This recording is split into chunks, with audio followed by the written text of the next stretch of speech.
allazi la nabiyya ba'dah amma ba'd. Hadirin ikhwatu iman rahimakumullah, teman-teman yang dimuliakan Allah Azza wa Jalla. Mudah-mudahan di pertemuan kita malam hari ini Allah Azza wa Jalla berkenan menganugerahkan barokah, rahmah dan maghfirahnya bagi kita semua. Salawat dan salam semoga dilimpah curahkan kepada Nabiullah Muhammad sallallahu alaihi wasallam beserta para keluarga, sahabat dan segenap umat yang senantiasa itba' kepadanya ila akhiril hayah nanti, mudah-mudahan termasuk kita di dalamnya. Teman-teman yang Allah muliakan, di kesempatan malam hari ini kita masuk di pembahasan sejarah lahirnya Bani Israel. Mungkin agak berbeda dengan umumnya kajian sirah karena tidak menyelesaikan sirah Nabi Muhammad dulu. Tapi setelah lahir Nabi Muhammad SAW, kita lengkap ke sejarah Bani Israel. Tentu ada maksud ya, ada tujuan. Pertama, saya ingin menemukan titik temu atau benang merah antara penyimpangan di Mekah dengan penyimpangan di kalangan Bani Israel. Jadi ini dalam rangka mencari titik temunya. Saya simpulkan di awal ini deduksi ya, bahwa tercemarnya kota Mekah menjadi kota penuh dengan kemusyrikan, itu penyebabnya adalah penularan dari Yerusalem. Jadi Mekah bisa berubah menjadi sebuah kota penuh kemusyrikan. Di antara yang menjadi penyebab krusialnya adalah karena pengaruh atau penularan dari Yerusalem. Jadi kalau dibikin bahasa praktis, tidak mungkin Mekah itu kemudian diwabahi kemusyrikan jika kota Yerusalem tidak terdistorsi atau tidak terjebak dengan kemusyrikan. Kalau tidak ada kemusyrikan di Yerusalem, kemungkinan tidak ada kemusyrikan di kota Mekah. Kurang lebih itu setidaknya entry point yang kemudian ingin saya sampaikan. Nah ini kenapa kok langsung ke Bani Israel dulu, untuk mencari titik temu antara kemusyrikan di kota Mekah dengan kemusyrikan di Yerusalem, supaya nanti kita akan sama-sama sepakati bahwa ternyata Bani Israel atau Yahudi di dalamnya itu memang, mohon maaf ini, troublemaker. Jadi ini kesimpulannya ini di awal saya sampaikan. Jadi kita akan sampai pada informasi dan fakta bahwa Bani Israel termasuk Yahudi di dalamnya itu ya pada akhirnya troublemaker. Maka wajar kemudian Allah Azza wa Jalla menempatkan Yahudi ini sebagai bangsa terakhir yang akan kita hadapi. Ini apa ya namanya, cukup ngeri-ngeri sedap. Jadi sampai pada kesimpulan bahwa Yahudi itu menjadi bangsa yang terakhir yang akan kita hadapi di akhir zaman. Di antara kemudian kesimpulan yang ingin saya sampaikan di awal. Yang ketiga, teman-teman yang Allah muliakan, setelah mencari titik temu benang merah antara kemusyrikan di Mekah dengan kemusyrikan di Yerusalem, sampai pada kesimpulan bahwa Yahudi ini dari dulu memang troublemaker, memang pembuat masalah, pembuat keonaran.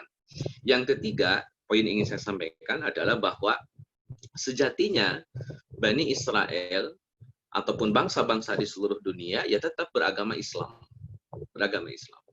Jadi ini nanti akan jadi kaidah begini teman-teman. Islam itu agama yang sangat indah. Agama yang sangat ideal.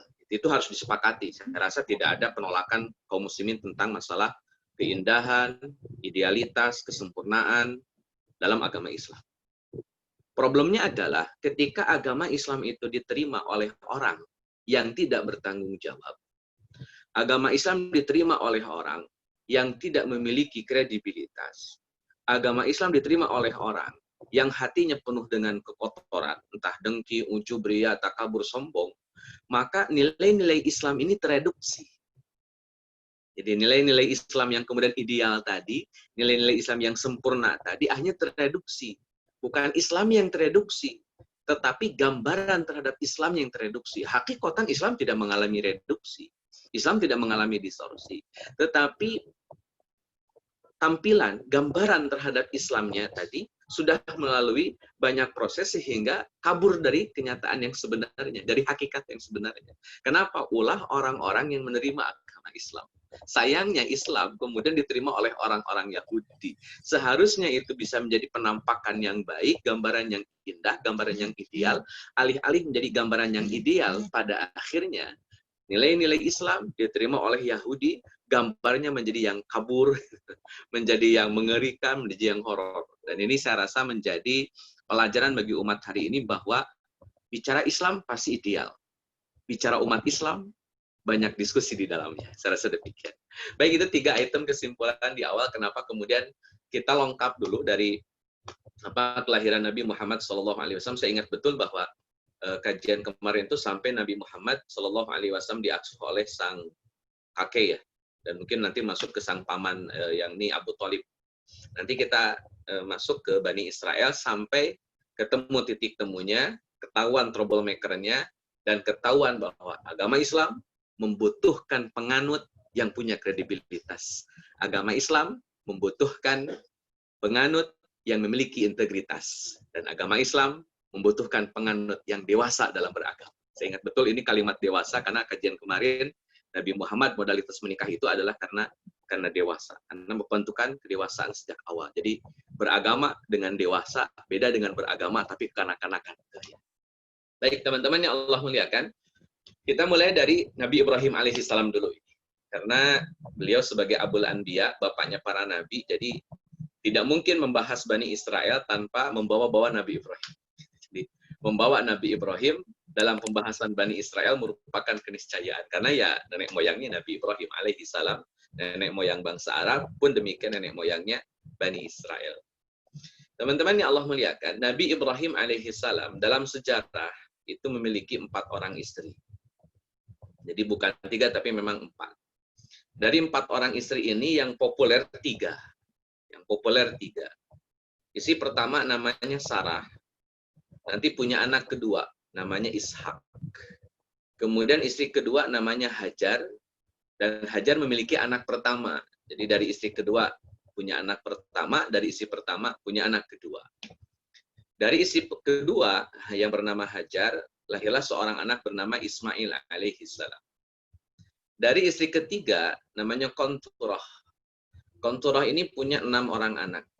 Di antaranya Madian. Ini yang populer Madian. Saya tulis Madian, kenapa? Karena jika teman-teman cross-check di surat Al-A'raf ayat ke-85, di situ ada penjelasan, wa ila Madiyana akhahum Syu'aiba. Dan ingatlah ketika Allah mengutus kepada kaum Madian, orang-orang Madian, Syu'aiba, Nabi Syu'aib. Jadi Madian ini adalah nenek moyangnya Nabi Syu'aib alaihissalam. Kurang lebih gitulah. Jadi Nabi Syu'aib, keturunan dari Madian, Madian putra Ibrahim. Jadi Nabi Syu'aib nyambung ke Nabi Ibrahim alaihissalam. Dan Nabi Syu'aib bukan Arab, juga bukan Bani Israel. Jadi Nabi Syu'aib terpisah itu. Walaupun nanti oleh para ulama Nabi Syu'aib adalah asli Arab, bukan Arab versinya Nabi Ismail alaihissalam. Jadi bukan Arab yang sama dengan keturunan Nabi Ismail. Dia Arabnya Arab asli. Kurang lebih gitulah penjelasan dari para ulama. Teman-teman yang Allah muliakan, Konturah punya 6 orang anak. Ini selain Madian ya, pertama Madian, yang kedua Madain, yang ketiga Zamron, yang keempat Yakshan, yang kelima Yashbak, yang keenam Nuh. Itu 6 orang putranya Nabi Ibrahim alaihissalam. Mungkin nanti lebih detailnya teman-teman bisa buka dalam kisah-kisah para nabi dan rasul yang ditulis oleh Al-Imam Ibnu Katsir rahimahullahu taala, atau dalam kitab Bidayah wa Nihayah, penamaan 6 orang anaknya Nabi Ibrahim dari istri yang bernama Konturah. Wallahu a'lam. Kita akan fokus pada Ishak ya. Jadi Ismail kita simpan, Maryam kita simpan, Ismail karena sudah selesai kemarin dibahas. Nabi Ishak alaihissalam ini punya anak kembar. Yang pertama namanya Ais, lahir duluan. Yang kedua namanya Yakub. Jadi Nabi Yakub dengan Ais itu saudara kembar. Kalau dalam bahasa Ibrani, Ais ini tulisannya Esau. Saya nggak tahu cara bacanya, tapi tulisannya Esau. Jadi Ais sama dengan Esau. Itu dalam bahasa Ibraninya. Dalam bahasa Arab, setelah ditranslate ke dalam bahasa Arab, Esau menjadi Ais. Yakub ya Yakub. Dalam bahasa Ibrani kan Jacob ya. Nah, Nabi Ishak alaihissalam punya anak kembar Ais dan Yakub. 2 orang inilah yang kemudian menjadi peletak sejarah antara Bani Israel dan juga Romawi. Karena nanti Ais ini, putranya Nabi Ishak, menjadi nenek moyang bangsa Romawi. Ya, ulang, Ais ini menjadi nenek moyang bangsa Romawi. Yakub menjadi nenek moyang bangsa Bani Israel. Jadi Romawi dengan Yahudi itu abang adik. Kakaknya Romawi, adiknya Yahudi. Itulah kurang lebih. Kalau teman-teman pernah nonton film apa tuh? Saya lupa lagi judulnya itu. Antara Romawi dengan ini ya, dengan Ben-Hur. Maaf, judul filmnya Ben-Hur. Itu pertemanan antara Romawi dengan Yahudi. Termasuk juga dalam film Ben-Hur itu ada sedikit sequelnya tentang Nabi Isa alaihi salam. Itu ada sequelnya lagi bawa-bawa salib. Itu di antara penjelasan sekilas tentang Ais dan Yakub. Ais nenek moyang bangsa Romawi dan Yakub menjadi nenek moyang Bani Israel. Teman-teman yang Allah muliakan, sejarah lahirnya Nabi Ishak ini kronologisnya dulu. Jadi ketika Nabi Ismail alaihi salam setelah mengalami proses penyembelihan oleh sang ayah yang dalam hal ini Nabi Ibrahim. Jadi peristiwa penyembelihan dulu. Ketika Nabi Ibrahim menyembelih Ismail itu Ishak belum ada, belum lahir. Jadi ketika Nabi Ibrahim menyembelih Ismail, Nabi Ishak belum ada. Setelah selesai penyembelihan Nabi Ismail alaihi salam, yang kisahnya pernah kita bahas, Nabi Ibrahim alaihi salam bertolak kembali ke kota Yerusalem. Dari Mekah setelah menyembelih Ismail, kemudian Nabi Ibrahim balik lagi ke kota Yerusalem. Ketika sampai di kota Yerusalem, sudah beberapa hari, Nabi Ibrahim kedatangan dua malaikat, dua tamu lah begitu. Dalam bahasa Al-Quran disebut dengan dua tamu. Ini bisa dibuka di surat Az-Zariyat ayat 24 sampai ayat ke-30. 24 sampai ayat 30. Ini saya sudah tuliskan di slide show ya. Jadi Allah Azza wa Jalla menceritakan kepada kita tentang dua tamunya Nabi Ibrahim alaihi salam. Di ayat 24, hal ataka haditsu dhaifi Ibrahimal mukramin. Apakah telah datang kepadamu wahai Muhammad cerita tentang tamunya Ibrahim alaihi salam. Ketika tamunya ini datang kepada Ibrahim dengan mengucapkan salam, assalamualaikum. Kemudian dijawab oleh Nabi Ibrahim alaihi salam, waalaikumsalam. Itu menjadi budaya ya para nabi. Jadi ketika ketemu assalamualaikum itu sudah dari dulu, sejak zaman para nabi, sejak zaman dahulu, sejak zaman Nabi Ibrahim alaihissalam terutama. Teman-teman yang Allah muliakan, setelah kedatangan tamu ini, waktu itu Ibrahim belum tahu kalau ini adalah malaikat. Taunya ya manusia biasa saja, karena malaikat Allah izinkan untuk menyerupakan dirinya sebagai manusia biasa. Sehingga datanglah dalam bentuk manusia biasa, dua orang ini. Dalam riwayat yang lain, 3 orang. Allahu a'lam. Setelah kedatangan tamu tersebut, ini adab ya, ini Masya Allah ya. Seorang Ibrahim langsung faragha ila ahlihi. Ini bahasa Qur'annya indah, luar biasa ya teman-teman. Kalimat yang Allah pilih faragha, bukan dahaba. Padahal pergi itu juga bisa diartikan zahaba. Zahaba itu artinya pergi. Tapi di ayat ini, di ayat ke-26, Allah mengambil kalimat faragha. Faragha itu pergi, tapi pelan-pelan.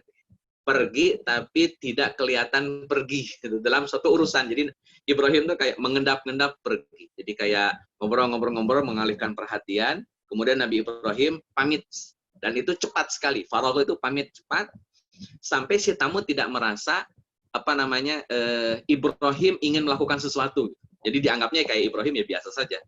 Jadi nggak ada gelagat mau menjamu, nggak ada gelagat mau bawa makanan, nggak ada gelagat mau bawa minuman, itu nggak ada. Jadi ini untuk mengurangi ketidaknyamanan si tamu. Jadi Ibrahim alaihi salam faragha, pergi dengan cara mengendap-endap sampai si tamu tidak merasa sungkan, tidak merasa kalau dia akan dijamu gitu. Ini bagian dari adab, bagian dari adab. Jadi tidak ada ceritanya itu tuan rumah nanyain dulu mau minum apa, tuh enggak ada gitu. Jadi dalam sunnah Nabi Ibrahim tentunya kalau menjamu tamu nggak usah ditanya tamunya.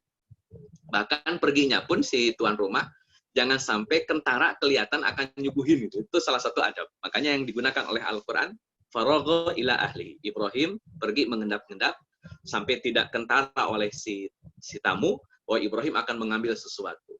Akhirnya Nabi Ibrahim pergi ke belakang, kemudian ada dialog dengan Sarah, di antara dialognya kaitan dengan masak, maka tidak selang lama Ibrahim alaihissalam membawa sebuah hidangan. Dan ini hidangan spesial ya. Hidangan spesial.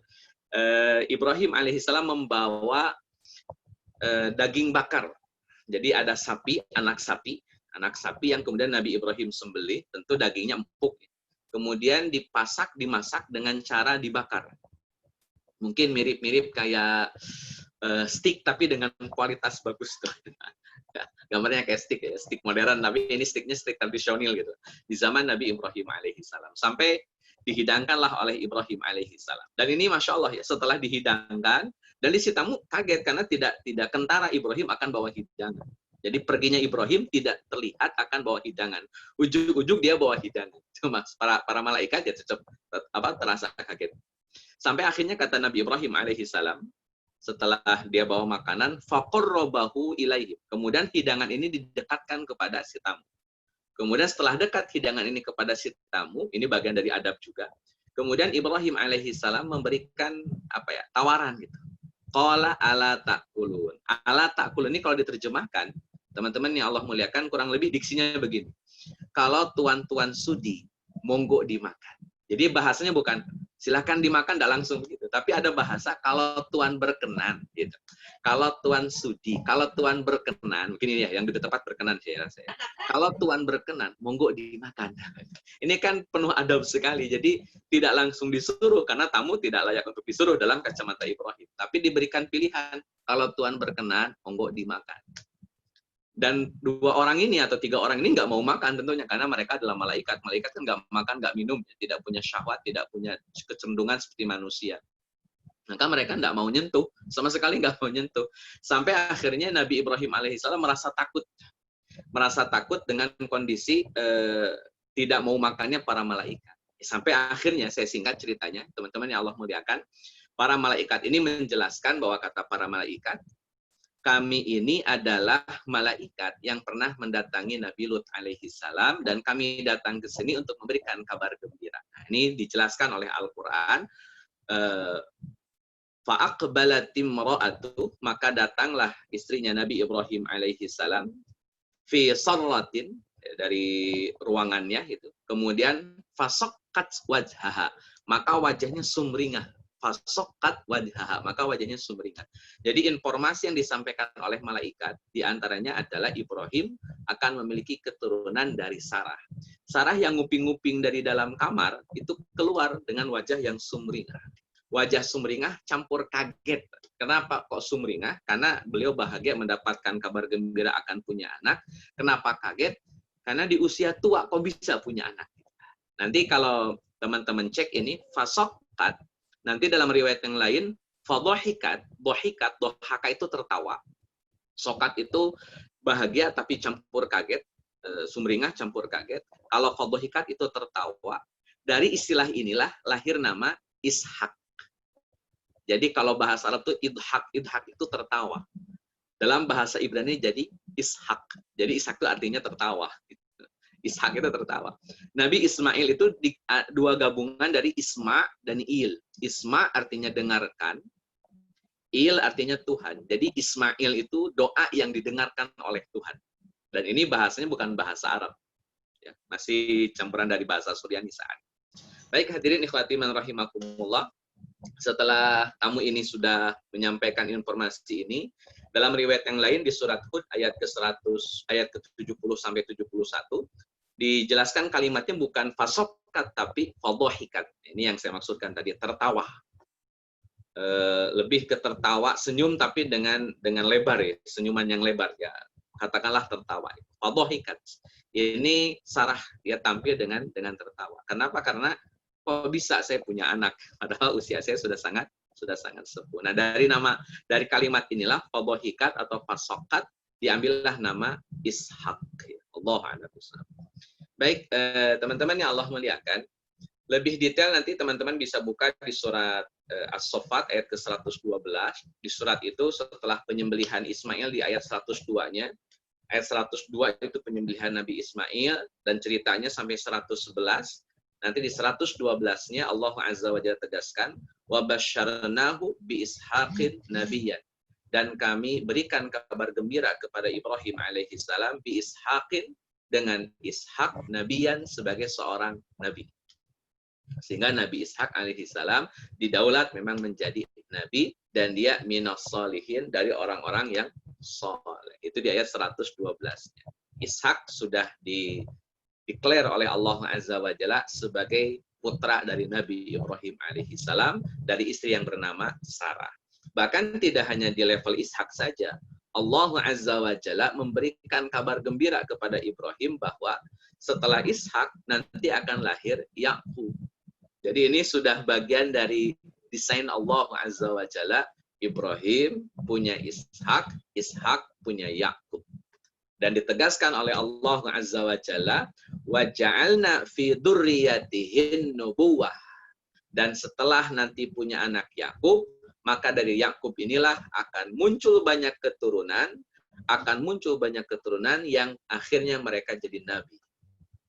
Banyak keturunan dari Nabi Yakub yang akhirnya menjadi nabi. Dan ini sesuai dengan fakta sejarahnya. Beda dengan Nabi Ismail. Nabi Ismail tidak punya kalimat fi dzurriyyatihin nubuwah. Itu tidak ada. Ini hanya diberikan kepada Nabi Ishak dan Nabi Yakub alaihissalam. Kenapa? Karena dalam fakta sejarahnya, keturunan dari Nabi Ishak, dari Nabi Yakub, lahir banyak nabi. Beda dengan keturunan dari Nabi Ismail yang hanya ada satu nabi, yakni Nabi Muhammad sallallahu alaihi wasallam. Baik teman-teman yang Allah muliakan, ini ada cerita sedikit yang perlu saya sampaikan tentang Nabi Yakub alaihissalam lah, gitu ya. Jadi supaya nyambung nanti kaitannya dengan Yakub dan juga Bani Israel. Ishak ini nanti menikah dengan Rafiqah binti Batwabil. Ini bisa dibuka dalam Syurah Ibnu Hisham halaman 355. Kemudian dari istri Rafiqah ini lahirlah dua anak. Mereka kembar, yakni Ais dan Yakub. Ais dan Yakub. Di antara fakta yang ada, Nabi Ishak itu lebih sayang sama Ais karena dia anak pertama, dan umumnya memang seorang bapak, umumnya ya, tidak semua, umumnya seorang bapak lebih kecenderungan sayangnya kepada anak pertama. Ini umumnya lah ya, bukan berarti semuanya sama, tapi umumnya. Pun demikian dengan Ishak, Ishak lebih sayang sama Ais dibanding sama Yakub. Tapi Rafiqah, sang istrinya Nabi Ishak, itu lebih sayang sama Nabi Yakub. Jadi Rafiqah lebih sayang Yakub, Ishak lebih sayang Ais, kurang lebih begitulah.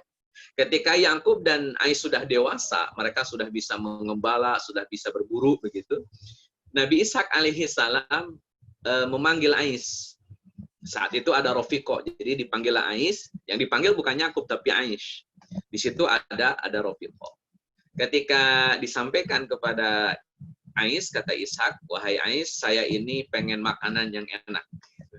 Kalau kamu bisa mencarikan makanan yang enak buat saya, silakan carikan. Nanti kalau kamu dapatkan makanan yang enak buat saya akan berikan jaminan doa dan keberkahan bagimu. Kata Ishak alaihissalam. Jadi kami akan memberikan jaminan doa dan keberkahan. Kata Ishak kepada Ais. Jadi ini harapannya memang Ais yang dapat keberkahan itu, Ais yang dapat doa itu.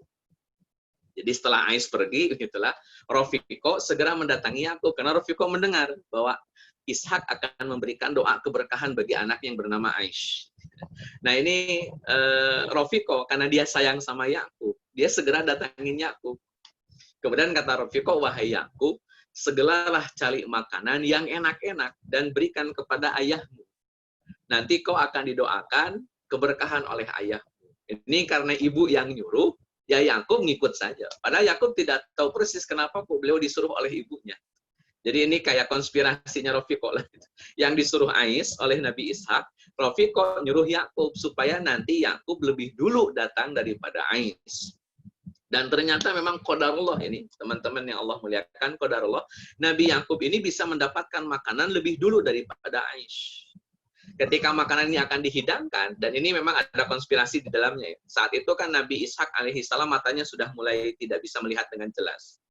Tapi Nabi Ishak tahu bahwa anak yang bernama Ais itu badannya dipenuhi dengan bulu. Ini dalam riwayat yang disampaikan oleh Syurah Ibnu Hisham, itu kisah-kisah Rasul yang disampaikan oleh Imam Ibnu Katsir itu dijelaskan bahwa Ais ini punya banyak bulu di badannya. Nanti untuk mengelabui Ishak, karena Ishak sudah tidak bisa melihat dengan jelas, kemudian Ais itu penuh dengan bulu, maka Nabi Yakub itu dipakaikan oleh ibunya sejenis mantel dengan banyak bulu. Supaya nanti ketika Yakub disentuh oleh Nabi Ishak, Nabi Yakub taunya ini adalah Ais, karena ada kesamaan, jadi banyak bulu. Sedangkan Nabi Yakub tidak punya banyak bulu di badan.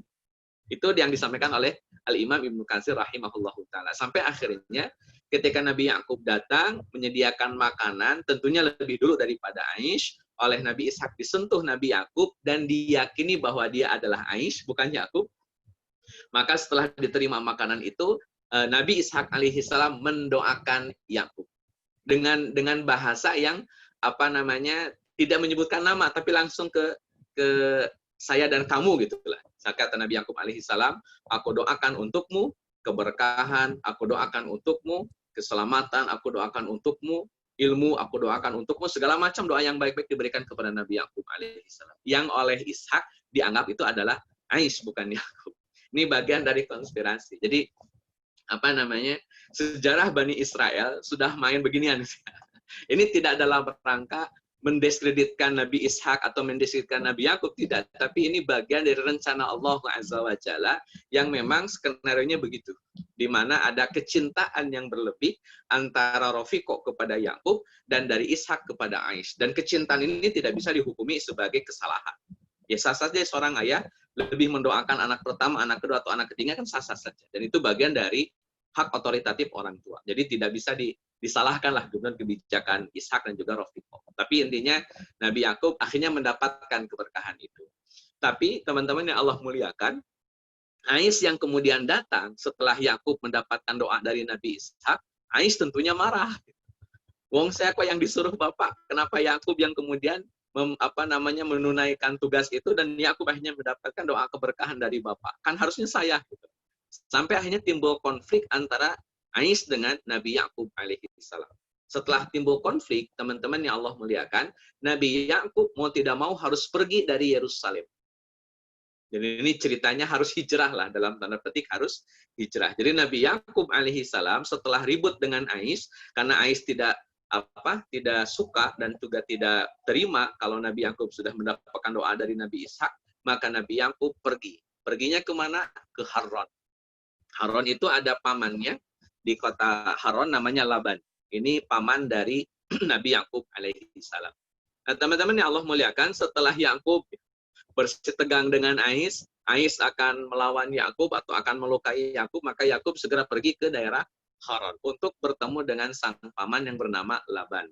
Di tengah perjalanan, malum dari Yerusalem ke Haran kan lumayan jauh, walaupun masih relatif dekat, karena Haran dengan Yerusalem itu kalau sekarang masih areanya di Syam, Palestina ke Syam, Palestina ke Suriah, itu dari Yerusalem ke Haran itu seperti Palestina ke Suriah.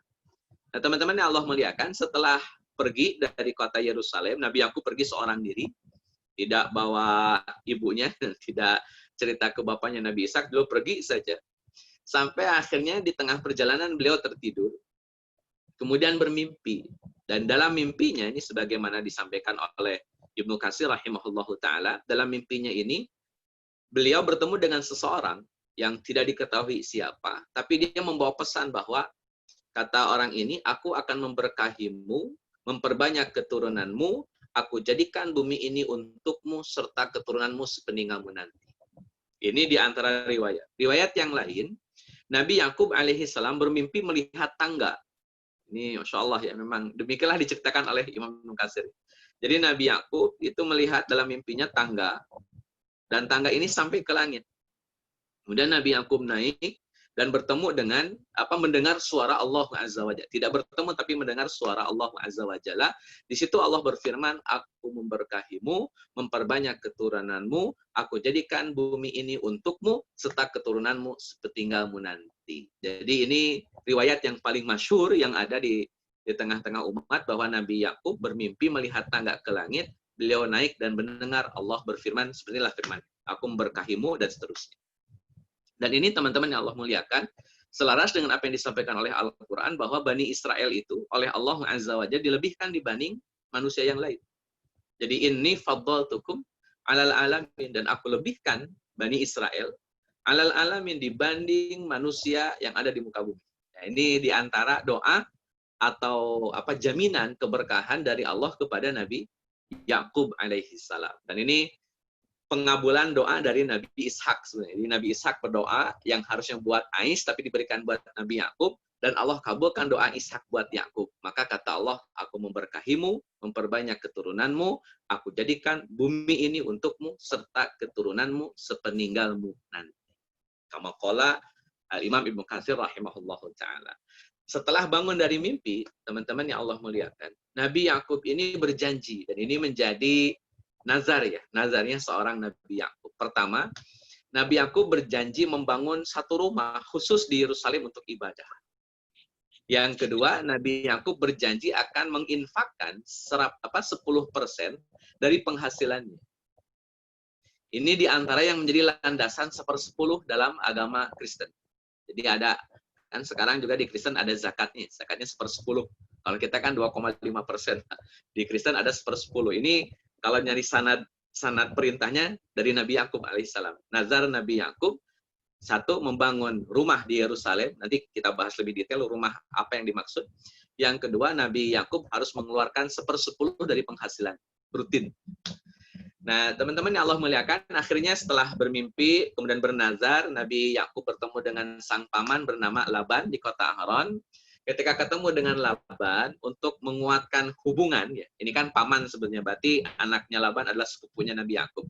Untuk merekatkan hubungan antara dia dengan pamannya, maka Nabi Yakub melamar salah satu anaknya Laban. Laban ini punya anak 2, yang kakaknya namanya Laya, yang kedua namanya Rahil, atau Rahel ya dalam bahasa Ibrani. Jadi Laya dan Rahil itu 2 putri dari Laban. Nah, Nabi Yakub alaihi salam itu melamar Rahil. Karena secara physically Rahil lebih cantik dibanding Laya.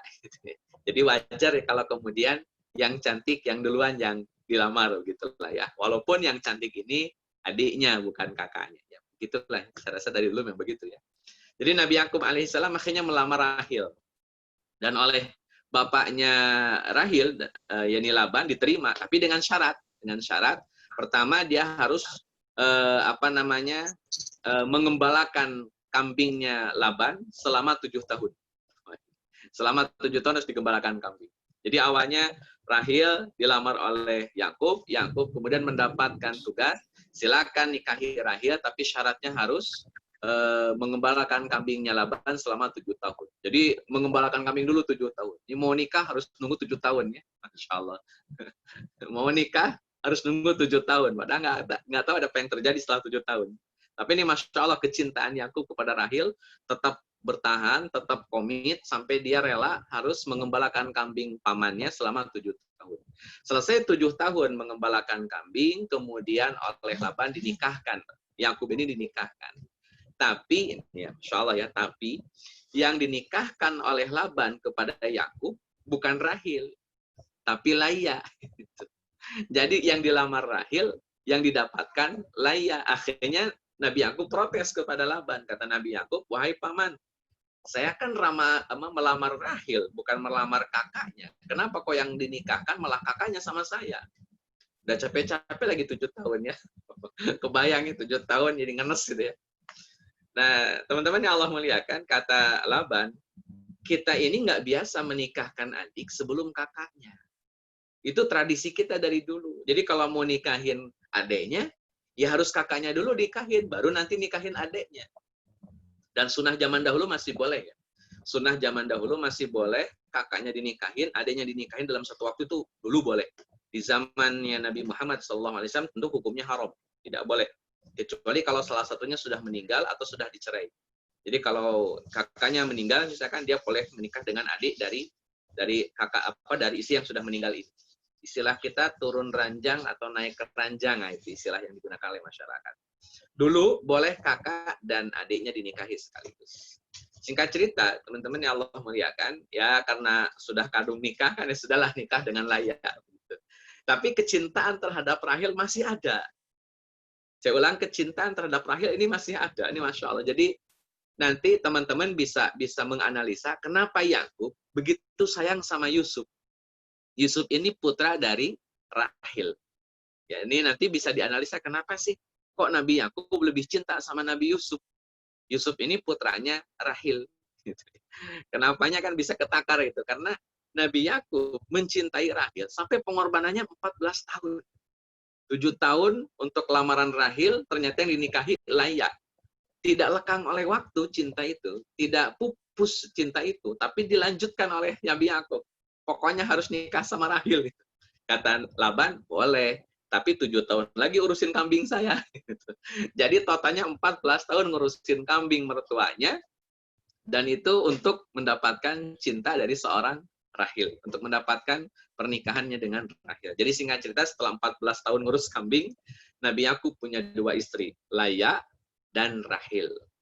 Kemudian saking sayangnya si pamannya ini, karena sudah mungkin agak sedikit berbohong kepada Nabi Yakub alaihi salam karena menikahkan Laya, pada yang dilamar adalah Rahil. Maka Laban memberikan hadiah kepada Nabi Yakub alaihi salam melalui istri-istrinya Nabi Yakub, seorang hamba sahaya.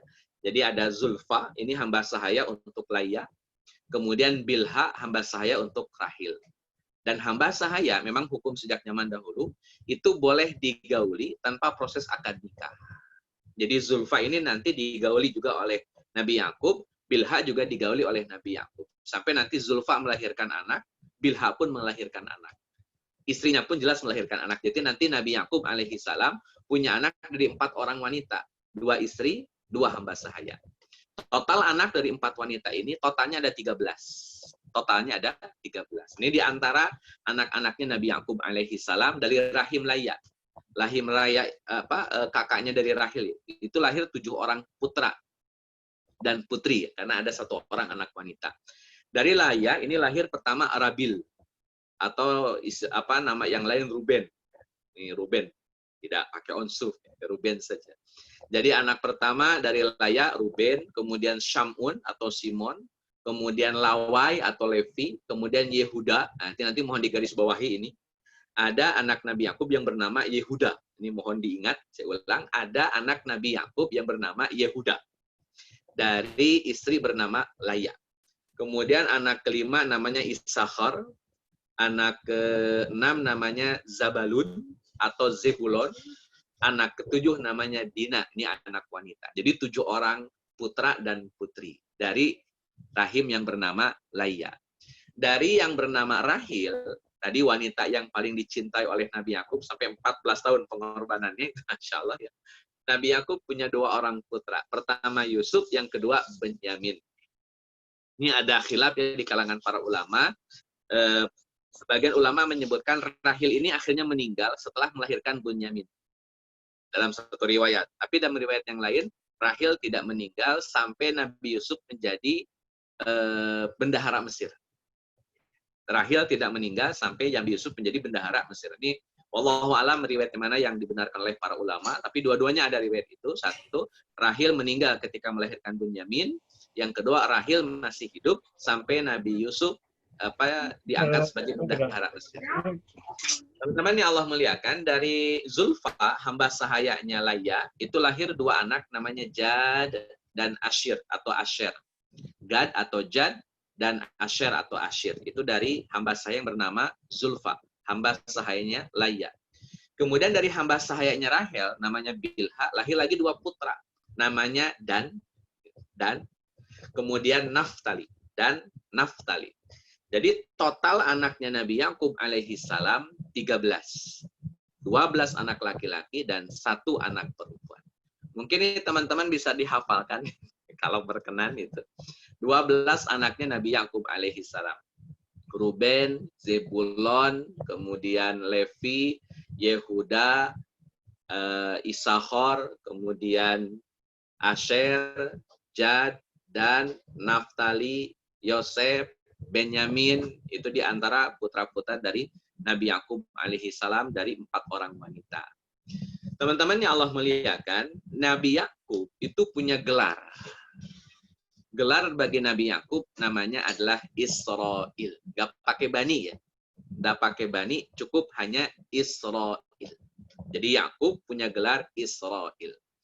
Dijelaskan oleh para ulama, apa arti Israel? Ada 2. Pertama, Isra artinya hamba, Il artinya Tuhan. Jadi Israel sama dengan hamba Tuhan. Atau Israel sama dengan Abdullah.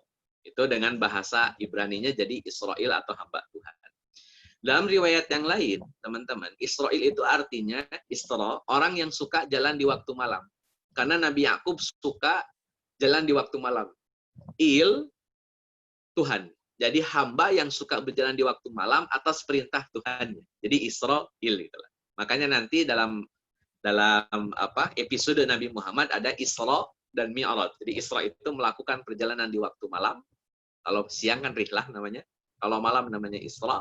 Itu perjalanan di waktu malam. Il artinya Tuhan. Di Israel, orang yang melakukan perjalanan di waktu malam atas dasar perintah Tuhan. Ya, ini terlepas mau mana yang diambil, tapi saya secara pribadi lebih cenderung Israel dipahami sebagai hamba Tuhan. Hamba Allah. Ya. Jadi sama kayak Abdullah. Itu gelar bagi Nabi Yakub alaihissalam. Nabi Yakub akhirnya punya gelar Israel. Sama seperti Nabi Ibrahim punya gelar Al-Khalil. Sama seperti Nabi Musa punya gelar Al-Kalim. Itu di antara gelar-gelar para nabi. Nah, Nabi Yakub punya gelar Israel. Nah, teman-teman yang Allah muliakan, anak-anaknya Nabi Yakub. Saya ulang ini kan ini menjadi entry point ya dalam dalam pembahasan kita malam hari ini. Nabi Yakub yang punya gelar Israel punya anak yang tadi disebutkan 13 kurang lebih.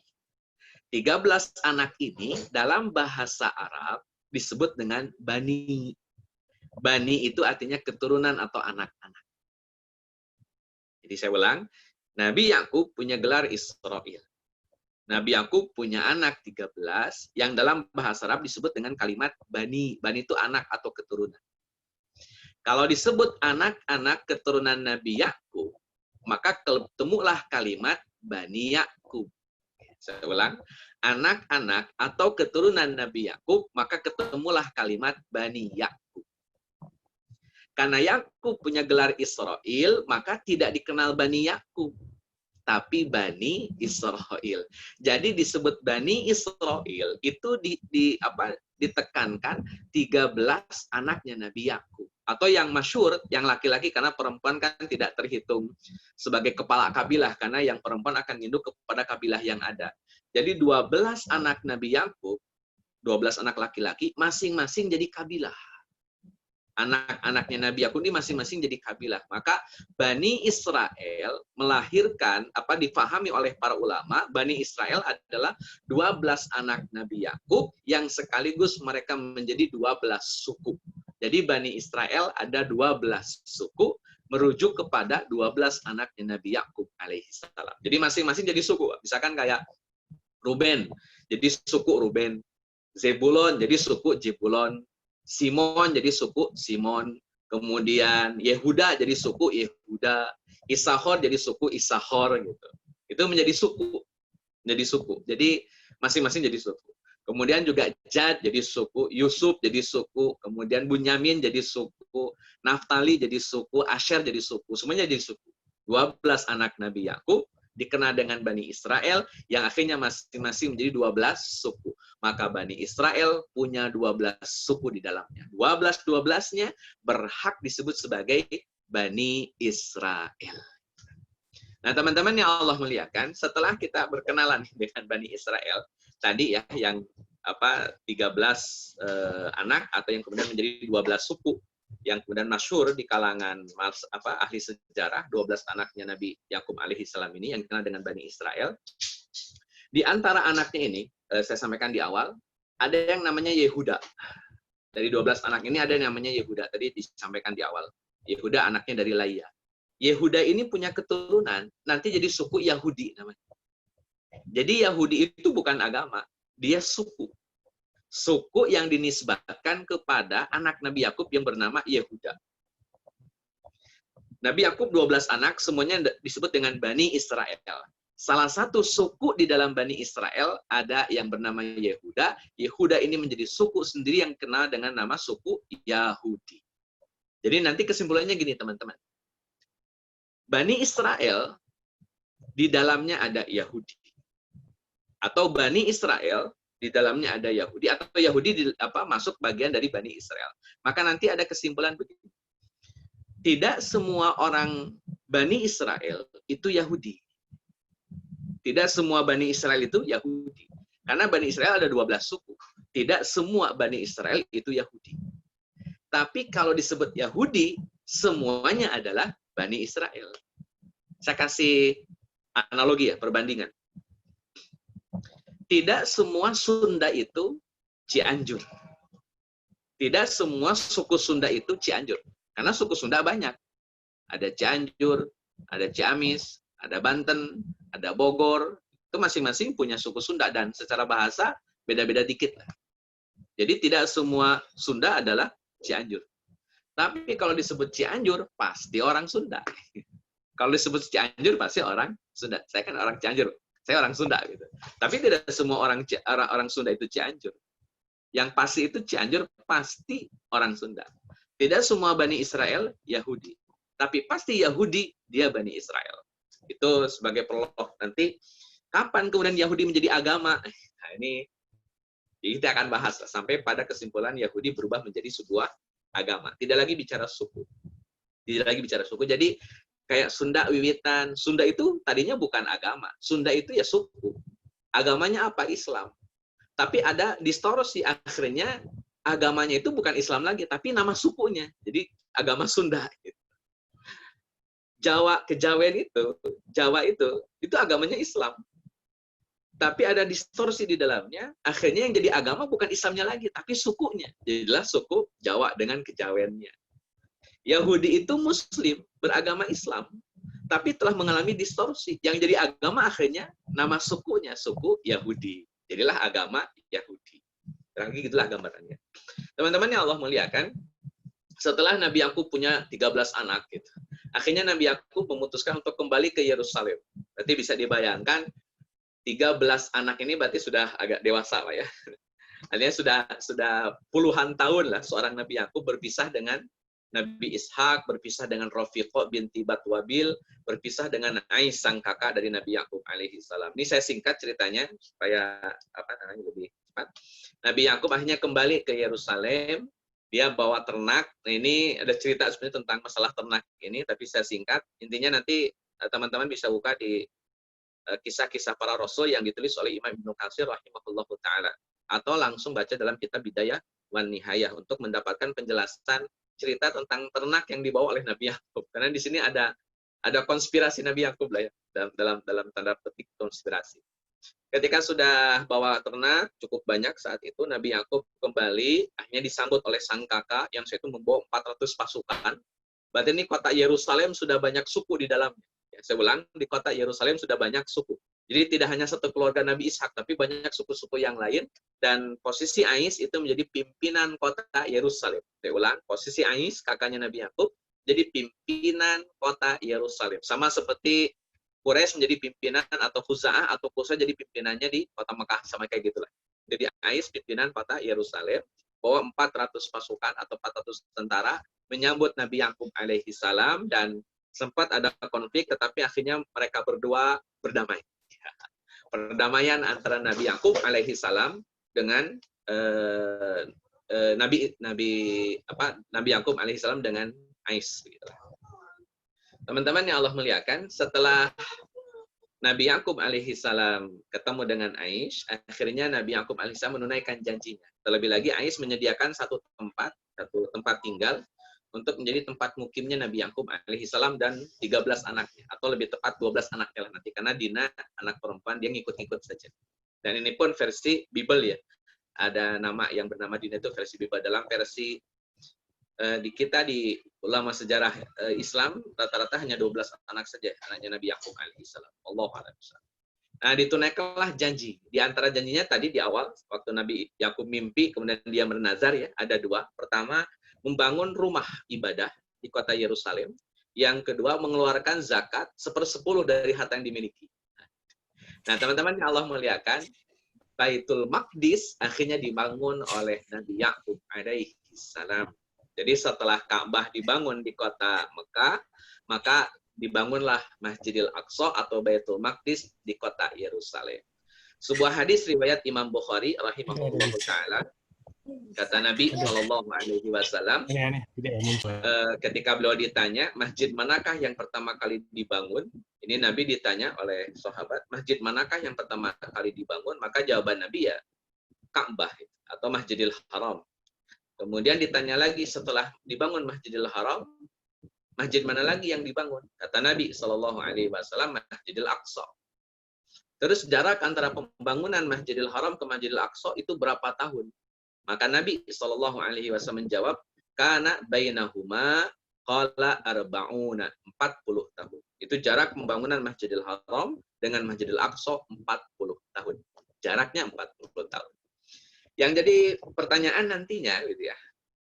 Kalau Masjidil Aqsa dengan Ka'bah itu bedanya 40 tahun dan yang bangun berarti Ka'bah nanti dibangun oleh Ibrahim, Nabi Yakub dibangun oleh Baitul Maqdis dibangun oleh Nabi Yakub alaihi salam dengan durasi di antara keduanya adalah 40 tahun. Apakah kemudian riwayat ini dibenarkan atau ada informasi yang lain yang kemudian bisa kita dapatkan? Teman-teman yang Allah muliakan, sebelum saya lanjut kita bahas dulu Baitul Maqdis ini karena ini menjadi ikon sentral Yerusalem sekaligus menjadi banyak pembahasan di tengah-tengah umat. Kenapa? Karena Baitul Maqdis menjadi titik tolak kemajuan umat di akhir zaman. Ada sebuah hadis Nabi Shallallahu Alaihi Wasallam, Baitul Maqdis akan makmur. Ini hadis Nabi Sahih bahwa Baitul Maqdis akan makmur. Tapi kemakmuran Baitul Maqdis itu diiringi dengan kehancuran Madinah. Bisa teman-teman bayangkan ya. Kesuburan atau kemakmuran Baitul Maqdis itu diawali dengan kehancuran kota Madinah. Jadi kalau ingin makmur Masjidil Aqsa, Madinah hancur. Itu hadisnya. Ini dibahas dalam kisah tentang Hagia Sophia. Saya ada artikelnya, mungkin nanti kalau mau dibaca-baca boleh. Bukan artikel ya, slideshow ya, tentang Hagia Sophia. Allahu a'lam bishawab. Teman-teman yang Allah muliakan, kita bahas silang pendapat ini. Jadi ada penjelasan bahwa pertama tadi sebagaimana disampaikan di awal bahwa yang membangun Ka'bah itu pertama Ibrahim alaihi salam, yang membangun Masjidil Aqsa adalah Nabi Yakub sebagaimana tadi nazarnya Nabi Yakub alaihi salam. Dengan jarak Ka'bah dengan pembangunan Masjidil Aqsa itu 40 tahun. Tapi ada pendapat yang lain yang menyebutkan bahwa Baitul Maqdis ini dibangun oleh Nabi Adam alaihissalam. Kemudian bagaimana 40 tahunnya kan Ka'bah dibangun oleh Nabi Ibrahim, misalkan gitu ya. Saya pernah sampaikan, teman-teman yang Allah muliakan, Ka'bah itu pun dibangun oleh Nabi Adam dalam satu riwayat. Tugas Nabi Ibrahim hanya meninggikan fondasi Ka'bah. Jadi yang bangun tetap Nabi Adam. Nah, kalau kemudian pembangunan Ka'bah dengan pembangunan Masjidil Aqsa itu durasinya hanya 40 tahun dan Ka'bah dibangun oleh Nabi Adam, maka mau tidak mau pemahamannya harus yang bangun Ka'bah itu Nabi Adam, yang bangun Masjidil Aqsa juga harus Nabi Adam. Karena dengan durasi 40 tahun tidak mungkin Nabi Yakub gitu. Harus Nabi Adam alaihissalam. Jadi yang bangun Ka'bah Adam, 40 tahun kemudian Nabi Adam membangun Baitul Maqdis.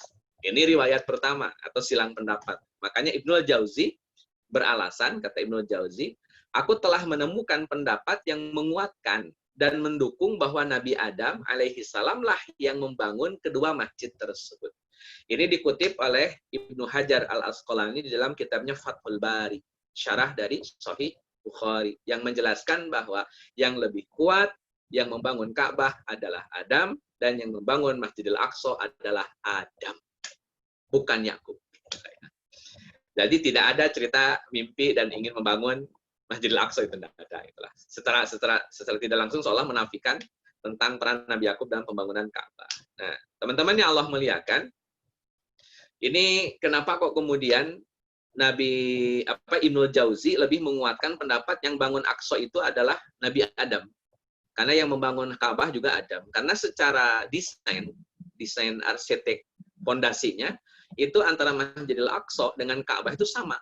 Ini desainnya begitu. Ini menurut Hisham Ar-Rutrud.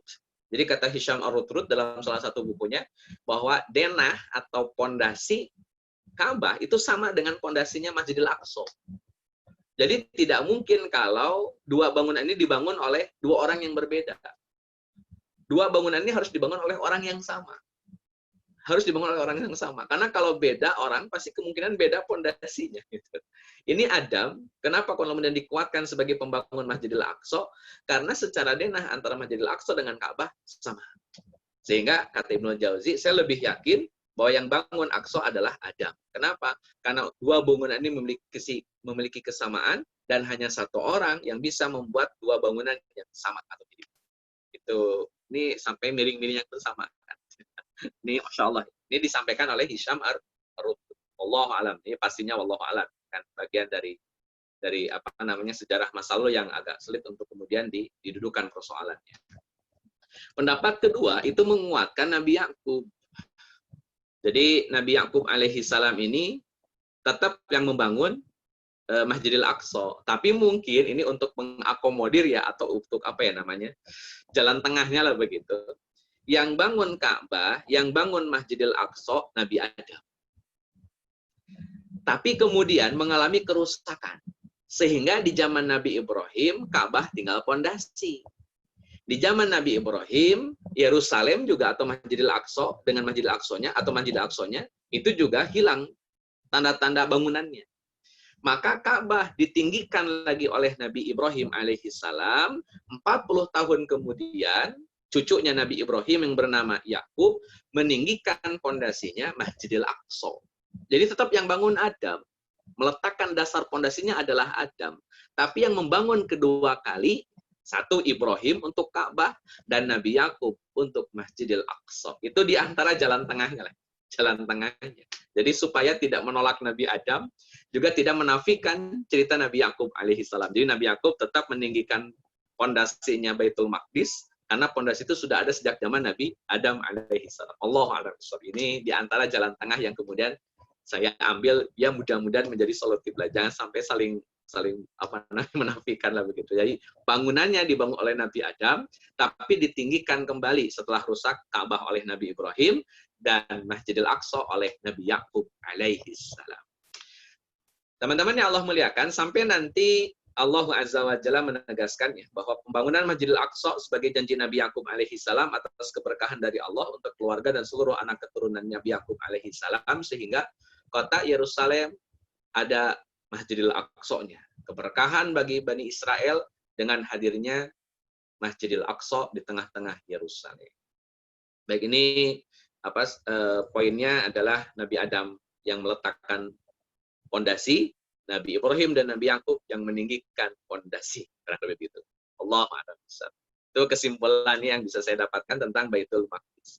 Baik, teman-teman yang Allah muliakan, saya ingin sampaikan sekilas tentang Baitul Maqdis dari zaman ke zaman. Ini biar ketemu clue-nya bahwa ketika Baitul Maqdis ada di kota Yerusalem, itu menjadi ikon agama Islam di kota Yerusalem. Saya ulang. Baitul Maqdis atau Masjidil Aqsa yang ada di Yerusalem itu menjadi ikon tentang adanya agama Islam di Yerusalem. Pertama, dibangun oleh Nabi Adam, peletakan pondasinya. Kedua, ditinggikan lagi oleh Nabi Yakub alaihi salam. Kemudian nanti mengalami renovasi besar-besaran itu di zaman Nabi Sulaiman alaihi salam. Nanti kita akan sampai ke Nabi Sulaiman. Mudah-mudahan ada umurnya ya. Jadi Nabi Sulaiman membangun kembali Masjidil Aqsa dengan bangunan yang lebih mewah, lebih rapih, lebih tertata. Bahkan oleh Nabi Sulaiman, Masjidil Aqsa dimasukkan ke dalam kompleks Haikal Sulaiman. Oleh orang-orang Yahudi disebut dengan First Temple. Jadi kuil pertama yang dibangun oleh Nabi Sulaiman alaihi salam. Tahun 586 sebelum Masehi. Nabi Sulaiman ini hidup sekitar tahun 900-an Masehi, sebelum Masehi. Jadi Nabi Sulaiman hidup sekitar 900 sebelum Masehi. 400 tahun kemudian, tepatnya di 586 Masehi, 586 sebelum Masehi, Baitul Maqdis dihancurkan oleh bangsa Babilonia dengan rajanya Nebukadnezar. Kalau teman-teman punya Injil di rumah, kalau punya, itu ada bab Daniel. Dalam Injil itu, dalam Bible ada bab Daniel. Itu nama saya. Jadi nama saya ada di Injil. Nggak ada di Quran malah. Jadi bab Daniel. Nah, kalau bahas bab Daniel, nanti ketemu dengan Raja Nebukadnezar.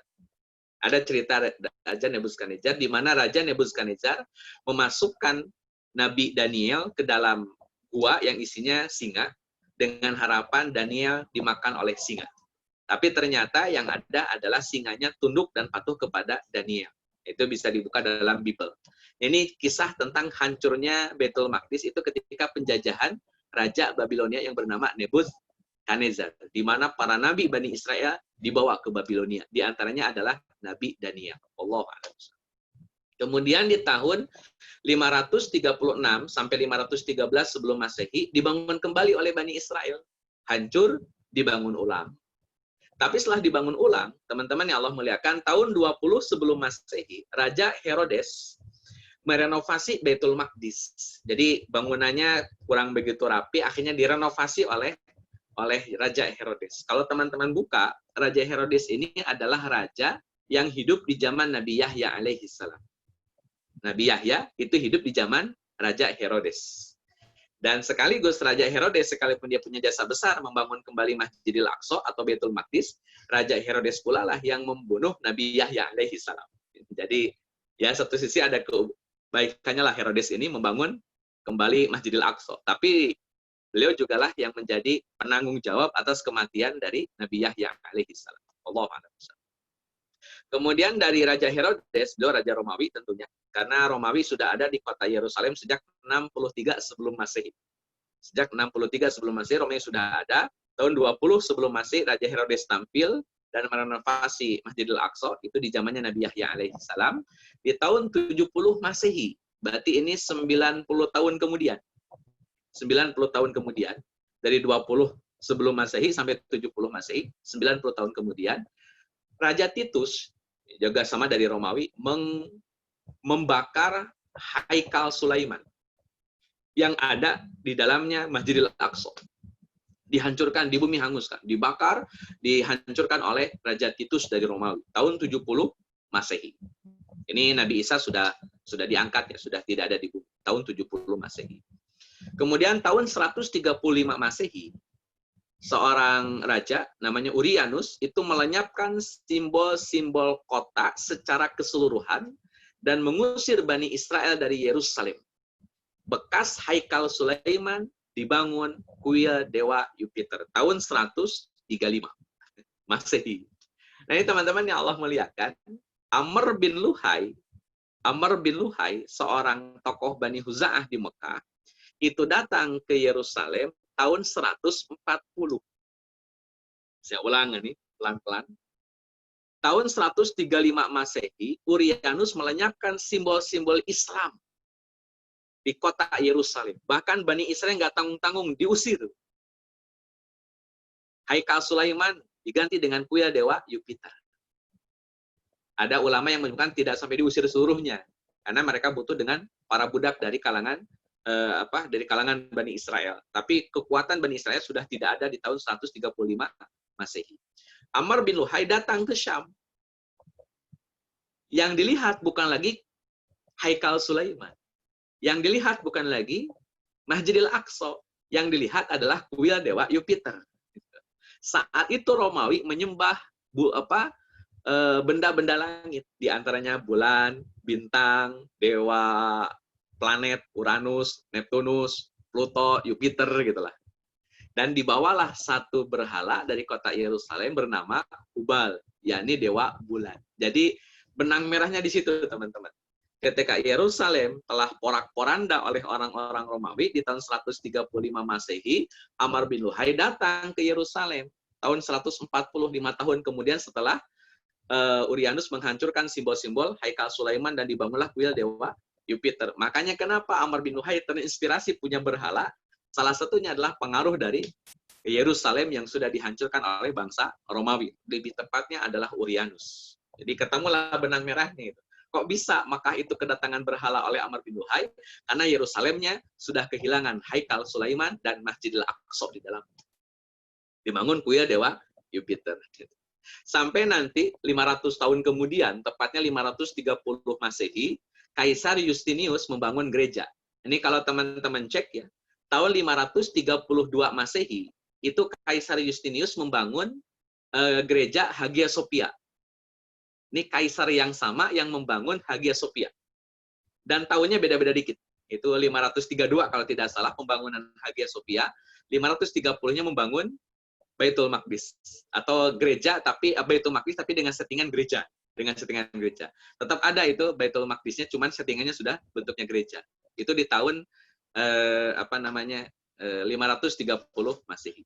Kemudian terakhir sebagai penutup, di tahun 638 Masehi, Baitul Maqdis dibebaskan oleh Umar bin Khattab radhiyallahu an di bawah panglima Sa'ad bin Abi Waqqas radhiyallahu an. Teman-teman yang Allah muliakan, ini saya masuk lagi ke Nabi Yusuf alaihissalam. Agak mepet ini. Intinya gini teman-teman, ini saya singkat, nanti lebih detail di pertemuan berikutnya saya rasa. Jadi Nabi Yusuf alaihissalam dicintai oleh Nabi Yakub. Tadi di awal saya sampaikan kenapa kok Yakub bisa mencintai Nabi Yusuf. Ibunya adalah wanita yang paling dicintai oleh Nabi Yakub alaihissalam sampai 14 tahun pengorbanan seorang Nabi Yakub untuk seorang Rahil yang notabene ibunya Nabi Yusuf alaihissalam. Ini perlu saya sampaikan di awal nih teman-teman. Jadi Nabi Yusuf ini sudah anak dari wanita yang paling dicintai, wajahnya ganteng, akhlaknya sangat baik, dan sangat punya adab, penuh adab kepada sang ayah yang bernama Nabi Yakub alaihissalam. Sampai akhirnya nanti Nabi Yusuf alaihissalam bermimpi, itu nanti di surat Yusuf ayat keempat. Nah ini sebelum saya lanjutkan, teman-teman yang Allah muliakan, setelah ini nanti kita akan lebih banyak membaca surat Yusuf. Kita akan lebih banyak baca surat Yusuf. Dan di Indonesia ini sudah biasa, sebenarnya biasanya kalau ibunya hamil atau isinya hamil, selain surat Maryam, surat Yusuf yang sering juga dibaca. Jadi kita akan bedah isi surat Yusuf apa sih gitu lah ya. Karena cerita tentang Nabi Yusuf itu adanya dalam surat Yusuf. Dan saya perlu tegaskan, Yusuf adalah Bani Israel. Saya ulang, Yusuf adalah Bani Israel. Tapi dia bukan Yahudi. Dan Nabi Yusuf alaihissalam ketika masih kecil itu dia bermimpi 11 bintang sujud plus matahari dan bulan. Jadi totalnya 13 benda langit. 11 bintang sujud dan matahari serta bulan. Itu totalnya 13 benda langit. Dijelaskan oleh Imam Ibnu Katsir, ini hadisnya doib ya, bahwa 11 bintang itu namanya Jirian, Torik, Jaya, Zulkanfat, Qobis, Wasab, Amudan, kemudian Falik, Misbah, Daruh, Zulfarag, Dia, dan Nur. Dia itu matahari, Nur itu bulan. Ini dalam tafsir Ibnu Katsir. Tapi ini hadisnya dhaif. Jadi bukan ini sebenarnya bintang yang dimaksud. Nah, teman-teman yang Allah muliakan, sampai akhirnya nanti Allah Azza wa Jalla akan memberikan kenabian kepada Nabi Yusuf alaihissalam.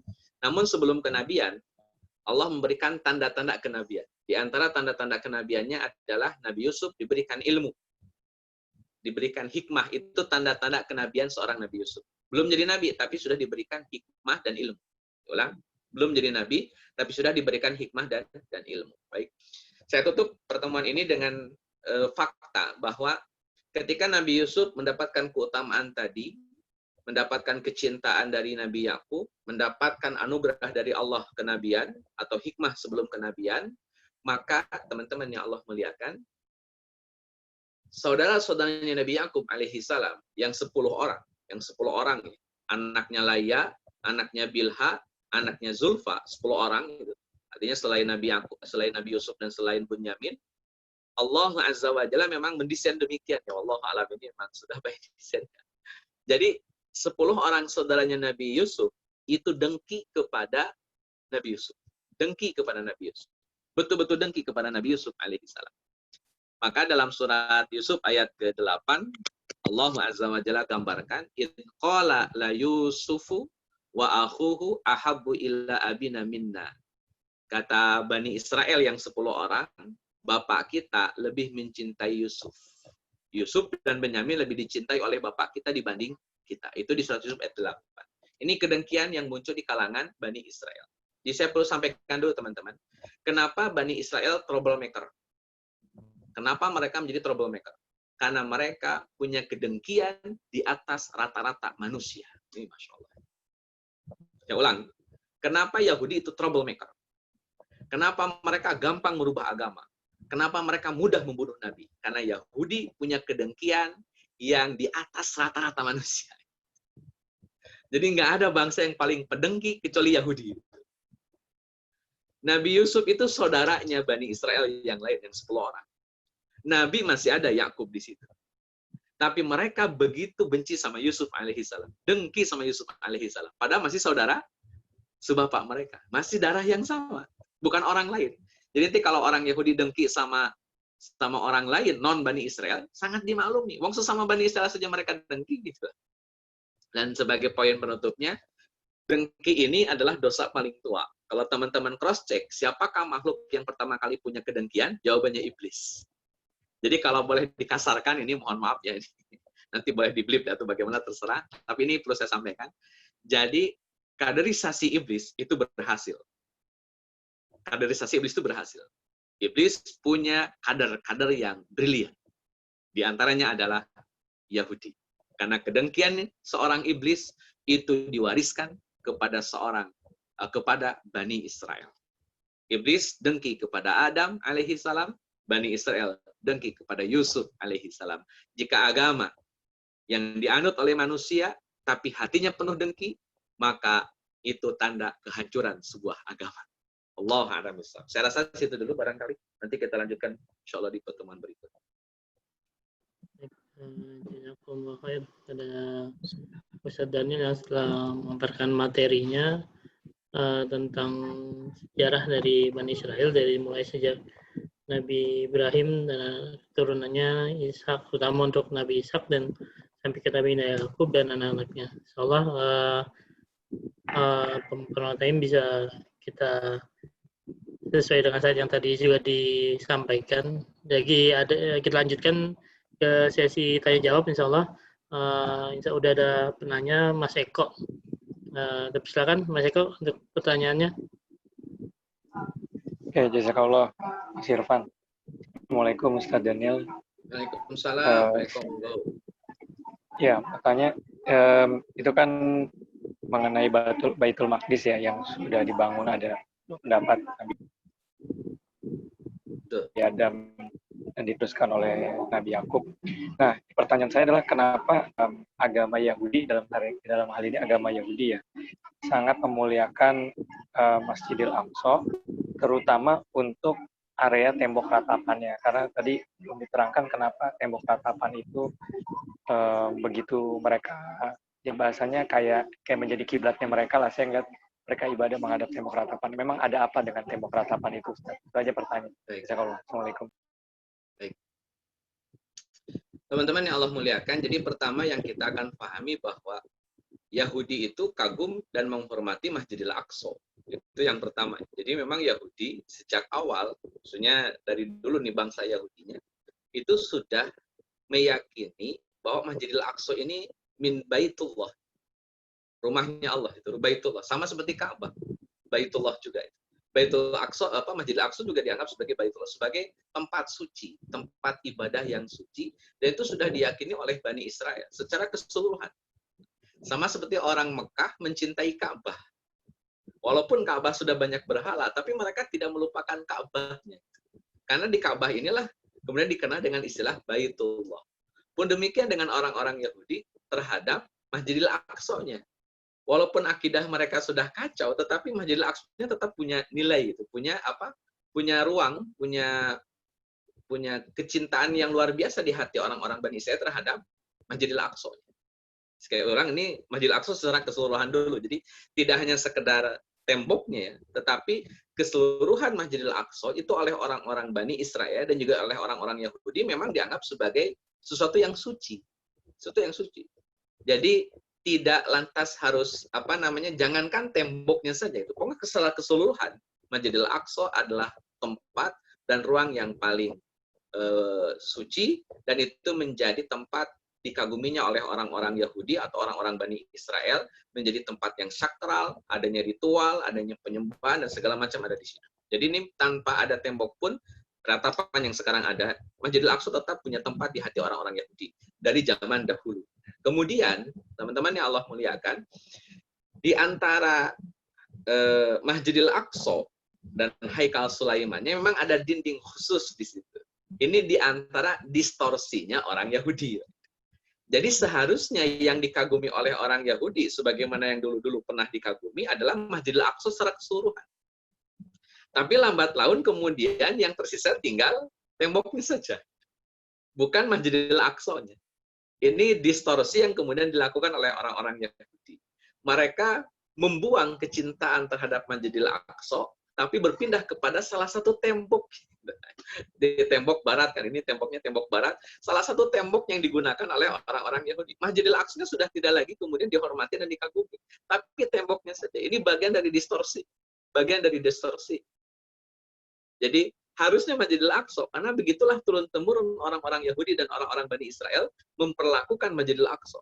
Dicintai, dihormati, disakralkan, dijadikan tempat ibadah dan seterusnya.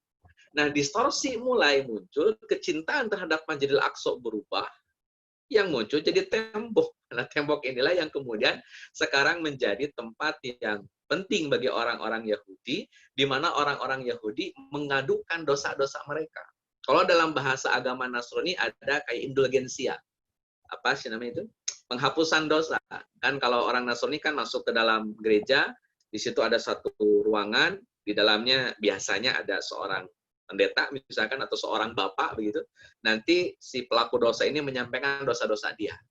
Nanti didengarkan oleh bapak yang ada di dalam ruangan, kemudian ya kamu dimaafkan, nanti tinggal bayar sekian rupiah, itu selesai kan, dosanya selesai. Nah ini dalam format Yahudi ke tembok ratapan. Bahkan beberapa orang Yahudinya itu biasa menyelipkan doa, jadi kertas itu ditulis diselipkan di dalam celah-celah tembok ratapan dengan harapan doa ini akan diterima oleh Allah Azza wa Jalla. Jadi kalau bicara kenapa kok tembok ratapan sekarang kemudian lebih dicintai daripada Masjidil Aqsa oleh orang-orang Yahudi, ini bagian dari distorsinya. Bagian dari distorsinya orang-orang Yahudi yang menafikan kecintaan yang semestinya kepada sesuatu yang sebenarnya tidak harus dicintai. Jadi sebuah tembok. Sebuah tembok. Dan tembok ini menjadi tempat lebih tepatnya bukan ibadah kan sebetulnya, tapi lebih ke berdoa, meminta sesuatu, entah itu pengampunan dosa atau terkabulnya keinginan, dan mereka berdoanya di pinggir atau di sepanjang tembok barat ini atau tembok ratapan ini. Jadi lebih kepada bukan ibadah, tapi lebih kepada berdoa dan meratap. Kenapa kok sampai di situ? Karena bagian dari distorsi yang ada di tengah-tengah kalangan Yahudi. Penyebab distorsinya nanti kita akan masuk, teman-teman yang Allah muliakan ya, Pak Eko. Jadi penyebab distorsinya di antaranya adalah satu, kedengkian Yahudi, yang kedua adalah penjajahan. Nanti kita akan sampai kepada clue kenapa kok distorsi itu muncul, kecintaan kepada Masjidil Aqsa kok berubah kepada kecintaan terhadap tembok ratapan. Yang jelas faktornya selain karena Yahudi yang memang troublemaker, yang kedua karena memang faktor eksternal dari luar yang mempengaruhi kebiasaan Yahudi sehingga lebih mendahulukan tembok ratapan dibanding Masjidil Aqsa. Jadi faktor internal di antaranya karena troublemaker-nya Yahudi, yang kedua faktor eksternal, faktor dari luar. Entah itu dari Babilonia, atau dari bangsa Asyur, atau dari bangsa Romawi, yang kemudian mempengaruhi tradisi keagamaan orang-orang Yahudi. Saya ulang, mempengaruhi tradisi keagamaan orang-orang Yahudi. Sama seperti begini, Pak Eko ya. Masjid itu tempat yang mulia dan terhormat. Sehingga kalau doa saja di masjid. Tapi nanti akan muncul distorsi, di mana doanya dialihkan gitu, ke tempat yang lain, seolah-olah tempat ini lebih mustajab dibanding masjid. Itu kan bentuk akulturasi, proses pencampuran pemahaman, proses pencampuran keyakinan, tradisi, sampai akhirnya menimbulkan distorsi dalam praktik tersebut. Sama dengan Masjidil Aqsa, Yahudi harusnya mencintai Masjidil Aqsa, mensakralkan Masjidil Aqsa, menghormati Masjidil Aqsa. Tapi setelah ada akulturasi, entah eksternal ataupun internal, maka kecintaan itu berubah kepada tembok saja. Ini bagian dari distorsi yang ada di tengah-tengah Yahudi. Nanti implikasinya adalah mereka sebetulnya terjebak dengan apa yang diajarkan atau yang dipesankan oleh bangsa Romawi. Ini di antara penyebab terdistorsinya tadi. Saya rasa itu dulu barangkali. Allah. Jazakallah. Baik kok. Lanjut lagi ke pertanyaan kedua selanjutnya, Mas Edi ya. Silakan Mas Edi. Ya, jazakallah, Bang Irfan. Assalamualaikum Ustadz. Waalaikumsalam. Saya mau nanya, kalau untuk dulu kan sebelum peristiwa Isra Mi'raj itu Baitul Maqdis itu dijadikan sebagai arah sholat ya. Nah, kalau di Ka'bah sendiri kan kalau sholatnya itu kan melingkar di ininya. Kalau di Baitul Maqdis itu bentuknya jadi seperti Ka'bah kah? Jadi yang sholat di sana muter juga atau seperti apa ya? Itu aja sih. Terima kasih, Pak. Jadi ini sebetulnya gini, Pak. Jadi ketika ada Ka'bah, kemudian ada Masjidil Aqsa, itu Masjidil Aqsa pun tidak jadi kiblat. Ini ketika di awal-awal Ka'bah ada, Masjidil Aqsa ada, maka yang jadi kiblat itu tetap Ka'bah. Jadi orang-orang Yerusalem pun yang Muslim, Bani Israel yang Muslim itu kiblatnya ke Ka'bah. Kiblatnya ke Ka'bah. Mereka sholat di dalam Masjidil Aqsa, tetapi kiblatnya ke Ka'bah. Tetap jadi kiblatnya ke Ka'bah. Kemudian muncul penyimpangan di Mekah. Ya, sebetulnya kan dampak dari penyimpangan juga dari Yerusalem gitu kan. Kalau tadi saya sampaikan.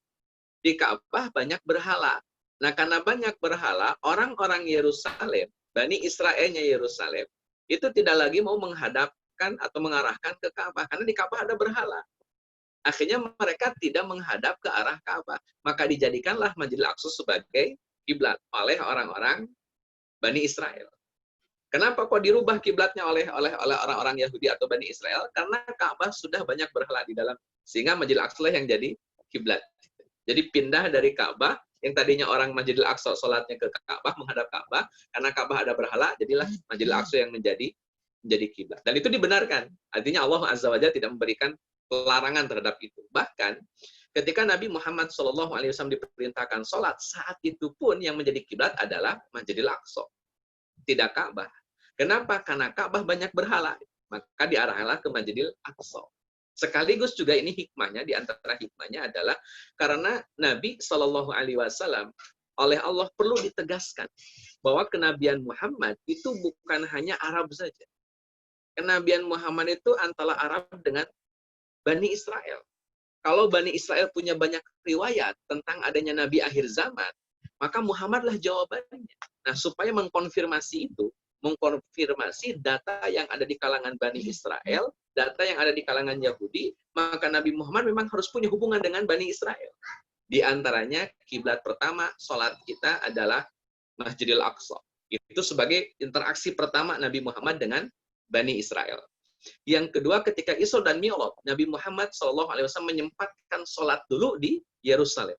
Sholat dulu di Yerusalem, baru kemudian Mi'raj. Itu interaksi kedua untuk menegaskan bahwa Nabi Muhammad tidak hanya bicara Arab. Nabi Muhammad itu juga bicara Bani Israel. Data yang dimiliki oleh Bani Israel tentang Nabi akhir zaman, jawabannya adalah Muhammad SAW. Jadi ini perlu untuk kemudian ditetapkan. Nah, kembali ke pertanyaan, Masjidil Aqsa awalnya tidak pernah dijadikan sebagai kiblat, kiblatnya adalah Ka'bah. Tapi setelah kemudian Ka'bah banyak berhala, Masjidil Aqsa yang kemudian menjadi kiblatnya. Tidak dijelaskan oleh para ulama bagaimana cara kiblatnya orang-orang Yahudi ketika sholat menghadap Masjidil Aqsa. Apakah melingkar juga, gitu, sama seperti melihat kita lihat di sekitaran Ka'bah, atau hanya satu sisi saja? Ini tidak dijelaskan oleh para ulama secara detail. Tetapi kalau kemudian kita pahami sebagai arah kiblat, maka fungsinya akan sama seperti Ka'bah. Kemungkinan besar ini, saya bicara kemungkinan, tidak bicara data, kemungkinannya adalah Masjidil Aqsa diperlakukan sama seperti Ka'bah ketika saat itu menjadi kiblat. Jadi berkeliling di sekitar Masjidil Aqsa. Tapi ini baru kemungkinan. Saya ulang, ini baru kemungkinan. Kenapa? Karena tidak ada penjelasan detail dari kalangan para ulama terkait dengan bagaimana cara Bani Israel atau cara Yahudi ketika sholat saat mereka tidak menghadap ke arah Ka'bah. Itu wallahu a'lam ya. Tapi ketika Nabi SAW sholat menghadap Masjidil Aqsa, saat itu Masjidil Aqsa ya satu arah dari Mekah. Dari Madinah. Jadi kalau kalau Bapak Ibu yang Allah muliakan lihat peta, Syam atau Yerusalem atau Aqsa itu berada di utaranya Madinah. Jadi kalau Nabi sholat ke Masjidil Aqsa itu ngadepnya ke arah utara. Jadi ya tinggal ke arah utara saja Nabi menghadap gitu. Dan untuk orang Madinah kan satu arah saja, pokoknya arah utara. Nanti setelah dipindahkan ke Ka'bah, kan dari Madinah yang melihat ke utara, mengarah ke utara ke Syam. Setelah dipindahkan ke Ka'bah, setelah 16 bulan, Nabi pindah ke selatan. Jadi Mekah itu di selatannya kota Madinah. Atau agak selatan geser ke kanan gitu. Kalau di peta itu ini Madinah agak geser sedikit, itu ke kanan, itu di arah selatannya Madinah. Kalau Syam di utaranya Madinah. Sehingga ketika Nabi sholat menghadap Masjidil Aqsa, itu ke arah utara. Ketika Nabi di Madinah sholat menghadap Ka'bah, itu mengarahnya ke selatan Madinah. Jadi secara detail apakah melingkar seperti Ka'bah, wallahu a'lam, tapi kemungkinan ya, ini baru bicaranya kemungkinan. Insya Allah mungkin Kalau saya temukan data yang lebih valid, nanti saya sampaikan di forum berikutnya, insyaallah. Allah a'lam.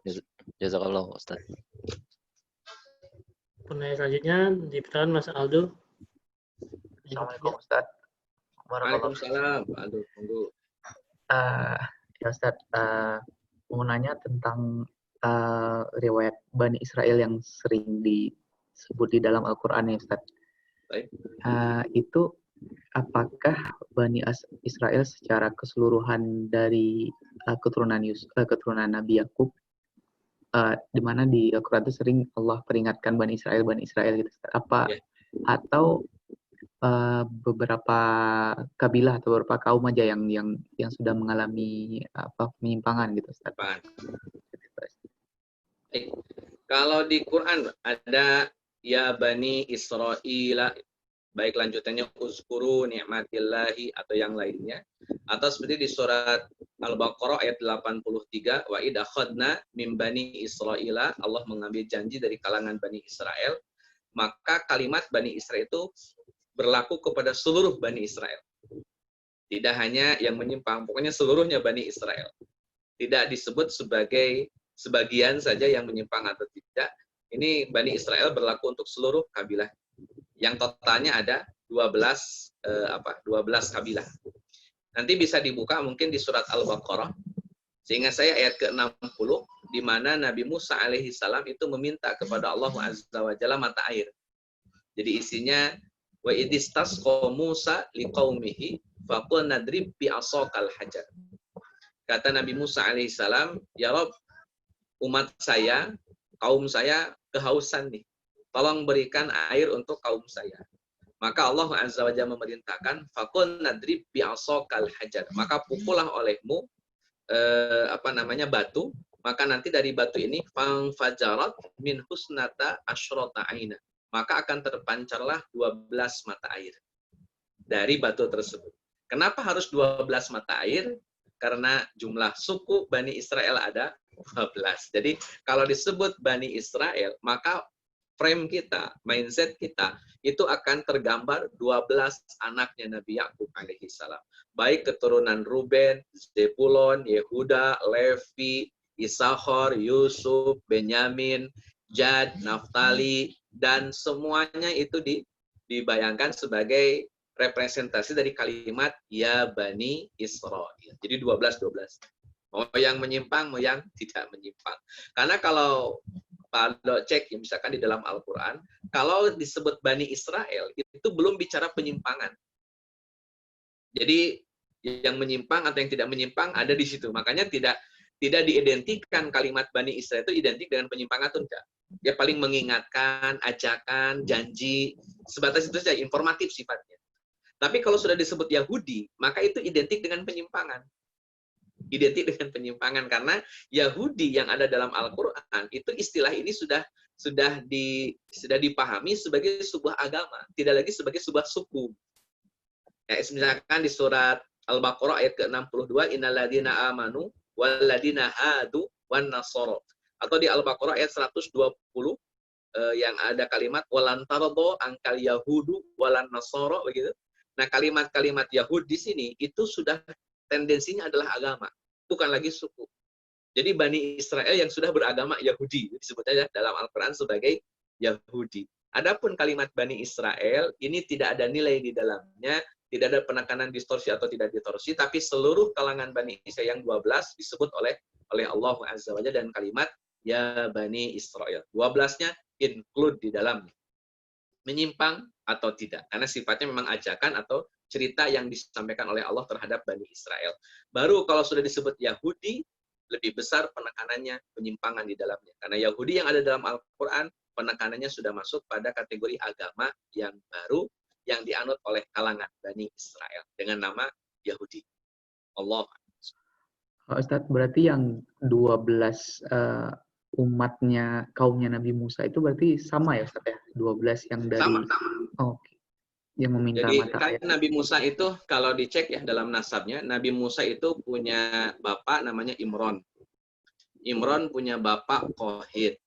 Kohit punya bapak Azir. Azir punya bapak Levi. Levi ini kan bapaknya Yakub. Jadi ini kalau dibikin nasab ini, Yakub punya anak Azir, Azir punya anak Kohit, Kohit punya anak Imron, Imron, maaf saya ulang, Yakub punya anak Levi, Levi punya anak Azir, Azir punya anak Kohit, Kohit punya anak Imron, Imron punya anak Musa. Jadi Nabi Musa itu Bani Israel. Makanya nanti sejarahnya setelah Bani Israel ada di Mesir, kan nanti kita belum sampai pada data kok bisa Bani Israel yang tadinya tinggal di Yerusalem bersama Nabi Yakub kok bisa pindah ke Mesir, kan itu belum kita runut. Nanti Nabi Musa membawa Bani Israel dari Mesir menuju Yerusalem. Jadi bolak-balik. Yerusalem pindah ke Mesir, Mesir pindah ke Yerusalem. Nah, kapan pindah ke Mesir? Kenapa bisa pindah ke Mesir? Apa kronologis alasan pindah ke Mesir? Dan kenapa dibawa lagi ke Yerusalem? Dan jumlahnya segitu-gitu aja, 12 suku saja, itu nggak bertambah, itu nggak bertambah, nggak berkurang. Jadi yang berangkat dari Yerusalem ke Mesir 12, yang dibawa kembali dari Mesir ke Yerusalem ya 12. Dengan orang-orang yang ya itu juga maksudnya dalam satu rumpun kabilah. Dan Nabi Musa dia adalah Bani Israel dan dia bukan Yahudi, dia hanya Bani Israel. Allah a'lam. Jazakallahu khairan. Apaan Pak Yakub? Alhamdulillah Ustaz. Mungkin ada lagi pertanyaannya, belum ada lagi. Atau masih ada yang ingin ditanyakan? Assalamualaikum. Waalaikumsalam. Wah, Pak Rizky. Ya, Assalamualaikum Pak Ustaz. Waalaikumsalam warahmatullahi wabarakatuh. Terima kasih Pak Moderator. Mau nanya mengenai Nabi Yakub nih Ustaz. Karena kita lihat kalau dari peradaban dan sejarah kenabian memang Nabi Yakub ini menjadi milestone yang cukup ini ya Pak Ustaz ya, terjadi distorsi dan macam-macam ya, ada yang distorsi yang kebaikan maupun yang apa yang kita rasakan sampai saat ini yaitu Yahudi dan hal-hal lain-lainnya ya. Dari beberapa sirah yang saya baca dan yang tadi yang Pak Ustaz sampaikan, kebanyakan Nabi Yakub ini bergelut dengan distorsi terhadap anak-anaknya, Ustaz ya. Kalau di dalam dimensi yang lain, artinya dengan pada saat dia menyampaikan ajaran Islam terhadap masyarakat atau masyarakat yang lain, atau seperti yang kita tahu bahwa seperti Nabi Ibrahim ada raja-raja yang menentang dan melawannya. Kalau Nabi Yakub sendiri ini seperti apa ya Bu Ustadz ya, cobaan-cobaan yang selain dari anak-anaknya itu. Terima kasih Bu Ustadz. Terima kasih Pak. Nah ini apa namanya data ini ya, keadaan yang baru ya saya rasa, bukan data yang keadaan yang baru. Jadi kalau umumnya para nabi berhadapan dengan para penguasa, sebagaimana sejarah yang disampaikan oleh Allah Azza wa Jalla tentang Nabi Nuh berhadapan dengan para pembesar. Kemudian dakwahnya Nabi Hud, Nabi Soleh juga sama berhadapan dengan orang-orang kaya. Ada keributan internal di dalamnya, ada hiruk pikuk kejahatan di dalamnya gitulah. Kemudian di zaman Nabi Ibrahim juga demikian, sampai ada perjalanan panjang Ibrahim dari Babilonia, kemudian ke Haran, kemudian ke Yerusalem, Yerusalem ke Mesir, Mesir ke Yerusalem lagi. Kan pancaroba yang dihadapi oleh Ibrahim luar biasa. Nah ini kemudian karena di era-era sebelumnya Nabi Nuh sudah berjibaku dengan rival-rival dakwah, Nabi Hud, Nabi Soleh sudah berjibaku dengan rival-rival dakwah, bahkan Nabi Lut ya masih sejaman dengan Nabi Ibrahim. Berarti kalau Nabi Yakub itu cucunya Ibrahim, Nabi Lut itu juga kakeknya, kalau Nabi Ibrahim itu kakek dari Nabi Yakub, maka Nabi Lut pun kan kakeknya Nabi Yakub. Karena Nabi Lut dan Nabi Ibrahim itu kan sepupuan, jadi ya sama-sama kakek lah. Nabi Yakub punya kakek Ibrahim, juga punya kakek Nabi Lut. Jadi di era kakeknya inilah berjibakunya dakwah sampai pada taraf yang paling mengerikan. Jadi Nabi Ibrahim, kakeknya Nabi Yakub, dan juga Nabi Lut, juga sama kakeknya Nabi Yakub, itu sudah memaksimalkan perjuangan. Sampai kan Nabi Lut berhadapan dengan kaum Sodom, sampai Allah turunkan bencana alam, musibah berupa tanah yang naik ke atas, terus jatuh lagi ke bawah, gitu ya, untuk menghukum orang-orang yang Sodom. Kemudian Nabi Ibrahim alaihissalam juga sama, berhadapan dengan Namrud, sampai harus dibakar segala macam, berhadapan dengan Raja Mesir, dan berhadapan dengan orang-orang Haron yang menyembah bintang-bintang itu sudah berjibaku dengan Nabi Ibrahim alaihi salam. Nah, di generasi cucu, yakni Nabi Yakub alaihi salam, proses tadi sudah selesai. Perjuangan Ibrahim, sisa-sisanya masih dirasakan oleh Nabi Yakub alaihi salam. Karena yang berjibaku kakeknya. Kalau bahasa praktisnya gini, Pak. Misalkan kita punya kakek pahlawan revolusi. Jadi zaman kakek kita itu perang lawan Belanda, perang lawan Jepang, perang melawan pengkhianat, begitu.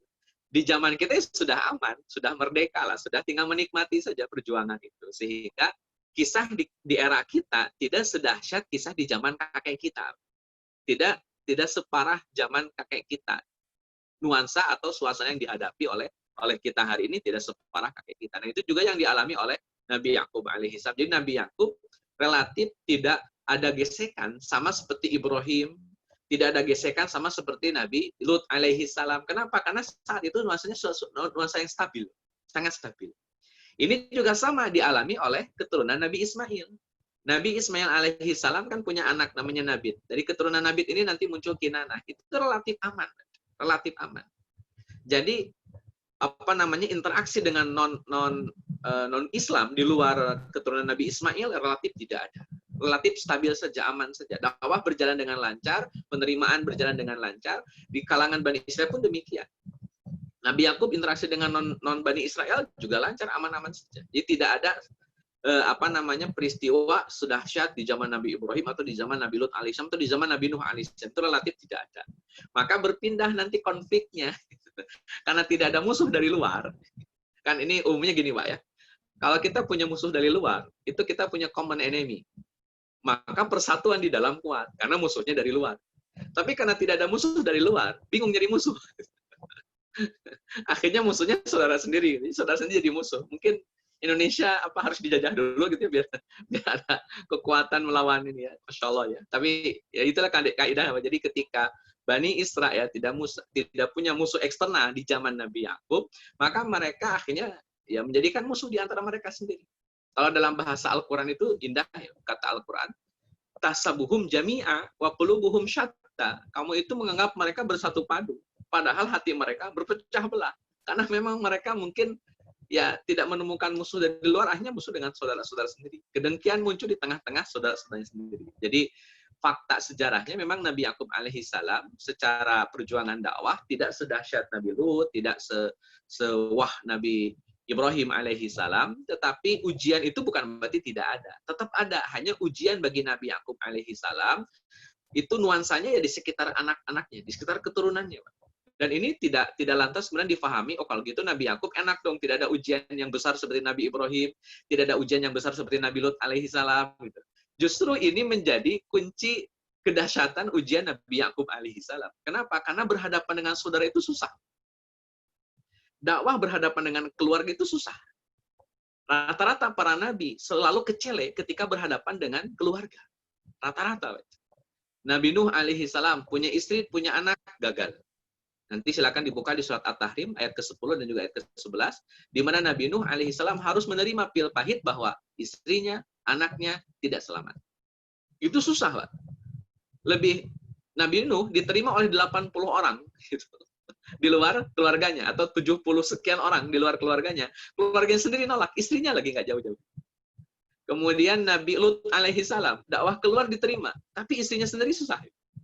Ini untuk membuktikan kepada kita sebagai pelajaran bahwa tantangan dakwah itu terkadang datang bukan dari orang lain, tapi dari lingkungan kita sendiri. Dan itu fakta sejarah para nabi. Bahkan sampai ke Nabi Muhammad pun, musuh yang paling susah dihadapi, saudara. Bukankah Abu Lahab itu pamannya? Bukankah Utbah Utaibah itu adalah sepupunya? Tapi itu jadi musuh bagi Nabi Shallallahu Alaihi Wasallam. Alih-alih mendukung dan membela, yang ada malah jadi musuh. Maka tantangan punya medan dakwah bernama keluarga itu tidak dianggap sebagai tantangan yang sederhana. Tidak dianggap sebagai tantangan yang recehan. Tetap itu tantangan yang besar yang dialami oleh seorang Nabi Yakub alaihissalam. Bahkan kalau hitung-hitungannya, ya sama saja seperti Nabi Ibrahim melawan Namrud, Nabi Ibrahim melawan kaumnya, ya sama seperti Nabi Yakub menghadapi anak-anaknya. Walaupun memang anak-anaknya tidak sampai kafir. Saya tegaskan, anak-anak Nabi Yakub yang 12 ini, mereka tidak sampai kafir. tidak sampai murtad, tidak seperti anaknya Nabi Nuh, tidak seperti anaknya Nabi istrinya Nabi Lut alaihi salam. Mereka yang Bani Israil ini tetap komitmen dengan agama Islam. Komitmen. Tapi setelah mereka baru itu. Jadi ada kedengkian yang sudah ada dan tersimpan. Mereka orang soleh, ya. Mereka orang baik, ya. Bani Israil ini orang soleh, ya. Orang baik, ya. Mereka anak-anak Nabi Yakub alaihissalam yang dicintai oleh Nabi Yakub, betul. Tetapi mereka punya kedengkian dalam hatinya, yang dengki ini ibarat bola salju. Makin besar, menggelinding, sampai pada puncaknya Bani Israel punya kedengkian yang kronis. Dan itu sampai hari ini pada akhirnya. Jadi kembali ke pertanyaan, yang saya baca literatur dari perjalanan sirah Nabawiyah, Nabi Yakub memang tidak diposisikan sebagai nabi yang berhadapan dengan para pembesar atau dakwah dengan kaum yang betul-betul menyimpang sampai ada drama atau ada suasana mengharu biru, ya. Dakwahnya Nabi Yakub alaihi salam memang tidak di situ tempat dakwahnya Nabi Yakub, tapi berhadapan dengan keluarganya. Dan ini pun tetap membuat seorang Nabi Yakub alaihi salam mengalami banyak kedukaan dan kesedihan. Nanti dalam perjalanannya, gara-gara anak ini kan Nabi Yakub sampai mendapatkan kebutaan, sampai tidak pernah berhenti menangis di setiap harinya. Itu kan bagian dari resikonya lah sebagai seorang dai di tengah-tengah keluarganya sendiri. Dan mungkin kalau bahasa praktisnya, ya ujian orang itu kan disesuaikan dengan kadar keimanannya, kualitasnya. Seorang Ibrahim tentu lebih berkualitas dibanding Nabi Yakub alaihi salam, maka ujiannya jauh lebih dahsyat, jauh lebih berat. Walaupun tidak bermaksud untuk membanding-bandingkan para nabi, karena memang kan tidak boleh. Tetapi kita bisa lihat bahwa Allah Azza wa Jalla pun menyebut Ibrahim sebagai ulul azmi, sehingga ada hal yang memang harus yang dihadapi oleh seorang Nabi Yakub, yang harus dihadapi oleh Nabi Ibrahim alaihi salam, karena memang dia ulul azmi. Adapun Nabi Yakub ya berkutat pada masalah-masalah keluarga, berkutat pada masalah-masalah dengan anak-anaknya, tapi hal itu pun tidak lantas dipahami sebagai tantangan yang sederhana atau tantangan yang biasa. Justru menghadapi keluarga, menghadapi keturunan, ternyata itu jauh lebih susah daripada menghadapi orang-orang yang di luar kita. Kenapa? Karena yang keturunan ini ya kadang-kadang gitu, Pak. Dan ini dialami oleh Nabi Yakub alaihi salam, bahkan oleh banyak nabi, bahwa keluarga lebih sulit didakwahi dibanding orang lain. Allah. Mau tanya sedikit, Ustaz. Silakan. Nambahkan ya. Jadi ada satu poin penting juga tadi, Pak Ustaz, dari 12 anak Nabi Yakub ini tetap di jalur agama Allah ya, Pak Ustaz ya. Berarti distorsi tersebut terjadi setelah generasi cucu atau cicitnya Nabi Yakub ya. Karena kan kita kekafirannya, Pak ya, distorsi kafirnya. Iya, berarti kalau sampai anaknya Nabi Yakub berarti masih terjaga ya, Ustaz ya. Masih terjaga. Mereka masih komit dengan Islam. Ya, karena kan dari beberapa ceramah sebelumnya memang Bani Israil ini sangat tersorot ya, karena banyak Rasul dan Nabi dominasi dari mereka dengan kekejamannya, kalau saya bilang ya, karena membunuh nabi atau rasulnya itu aja, Pak Ustaz. Syukran, Pak Ustaz. Sama-sama. Jadi kalau distorsi berupa kekafiran itu the next pasca anak-anaknya Nabi Yakub atau Bani Israel. Tapi kalau kedengkian, ini kan dengki ini modalitas kesesatan itu dari dengki, wah. Itu modalnya memang dari dengki. Jadi kalau sudah dengki itu udah repot kemana-mana sebetulnya. Nah ini sudah ada diam di hatinya orang-orang Bani Israel, dan itu kayak bola salju. Jadi setelah bergulir waktu terus berlalu, kedengkian makin besar. Nggak sama orang lain, dengan internal sesama Bani Israel pun mereka dengki. Gitu. Sampai akhirnya kedengkian ini menjadi tempat yang sangat subur, menjadi tempat yang sangat tepat, benih-benih kemusyrikan lahir. Dari situlah kemudian penyimpangan Bani Israel makin dahsyat, makin tampak keburukannya. Setelah dengki ini bercampur dengan kesesatan demi kesesatan. Jadi awalnya mereka tetap muslim. Makanya nanti untuk membuktikan Bani Israel atau yang 12 anak Nabi Yakub ini muslim, bisa dibuka literaturnya di dalam surat Al-Baqarah ayat 132 dan 133. Al-Baqarah 132 dan 133. Di ayat ini Nabi Yakub alaihi salam sebelum wafat, beliau mengumpulkan anak-anaknya yang 12, kemudian berwasiat. Di antara wasiat yang disampaikan oleh Nabi Yakub alaihi salam kepada 12 anak-anaknya ini, kata Nabi Yakub, ini di antara wasiatnya di 133-nya, kata Nabi Yakub, ata'buduna mim ba'di. Wahai anakku semuanya, ata'buduna mim ba'di.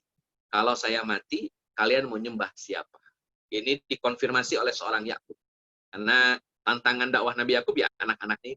Dan ini harus dipastikan bahwa Nabi Yakub berhasil. Harus dipastikan Nabi Yakub berhasil. Maka Nabi Yakub nanya, ata'buduna mim ba'di. Kalau bapak mati, nak, kalian mau nyembah siapa? Maka dijawab kompak oleh Bani Israel, na'budu ilahaka, kami akan menyembah Tuhannya bapak. Tuhan kamu, Pak. Siapa? Allah tentunya. Na'budu ilahaka, kami akan menyembah Tuhannya bapak. Tuhannya Yakub itu, yakni Allah Azza wa Jalla. Dilanjutkan oleh mereka, wa ilaha abaika, dan Tuhannya nenek moyang kamu. Nenek moyangnya Nabi Yakub. Di antaranya wa ilaha abaika Ibrahim wa Ismail wa Ishak.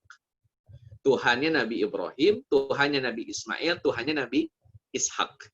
Jadi orang Bani Israel akan komit menyembah Allah sebagai Tuhannya Nabi Yakub, Tuhannya Nabi Ibrahim, Tuhannya Nabi Ismail, Tuhannya Nabi Ishak. Bahkan di ujung ayatnya, di 133 ini di surat Al-Baqarah, wa nahnu lahu muslimun. Dan kami mendeklar bahwa kami akan menjadi muslim. Itu deklarasinya Bani Israel bahwa kami adalah muslim. Sebagaimana agama Nabi Ibrahim, sebagaimana agama Nabi Ismail, sebagaimana agama Nabi Ishak, sebagaimana agama Nabi Yakub, yakni Islam. Wa nahnu lahu muslim. Itu sudah clear itu sudah clear. Jadi Bani Israel muslim yang baik, mereka soleh, semuanya soleh. Tapi mereka punya kedengkian, dan kedengkian ini jadi bola salju. Makin turun ke bawah generasi, dengkinya makin gede. Gitu. Makin turun lagi, makin gede lagi. Turun lagi, makin gede lagi. Sampai di akhir zaman tuh kedengkian nggak tahu segede apa lagi itu sisa. Jadi kurang lebih itulah gambarannya di kalangan Bani Israel. Allahu a'lam. Baik, jazakumullah khair Ustaz Daniel atas penjelasannya. Insya Allah juga waktunya juga sudah sesuai dengan yang kita siapkan dari awal sekitar 9:30. Masih ada Ustaz untuk konsistennya atau lanjut minggu depan insya Allah? Baik, untuk minggu depan kita kayaknya perbandingan madhab dulu ya Pak ya? Ya, baik. Ya, insya Allah untuk sekalian informasi juga untuk yang ada di sini, insya Allah minggu depan kita lanjut dengan tema perbandingan mazhab dengan waktunya mungkin sekitar masih sama Ahad malam jam 19.45 insya Allah. Baik, Ustaz, kita akhiri pada kajian pada malam hari ini dengan baca istighfar, astagfirullahaladzim, astagfirullahaladzim. Alhamdulillah, alhamdulillahirabbil alamin, dan doa kafaratul majelis. Allahumma bihamdika asyhadu an la ilaha illa anta. Baik, jazakumullah khair, wabillahi taufiq wal hidayah. Assalamualaikum warahmatullahi wabarakatuh. Waalaikumsalam warahmatullahi wabarakatuh. Jazakallahu khairan. Pak Ustaz. Amin. Sami-sami. Mohon izin, mohon pamit semuanya. Ya, Assalamualaikum warahmatullahi wabarakatuh. Waalaikumsalam.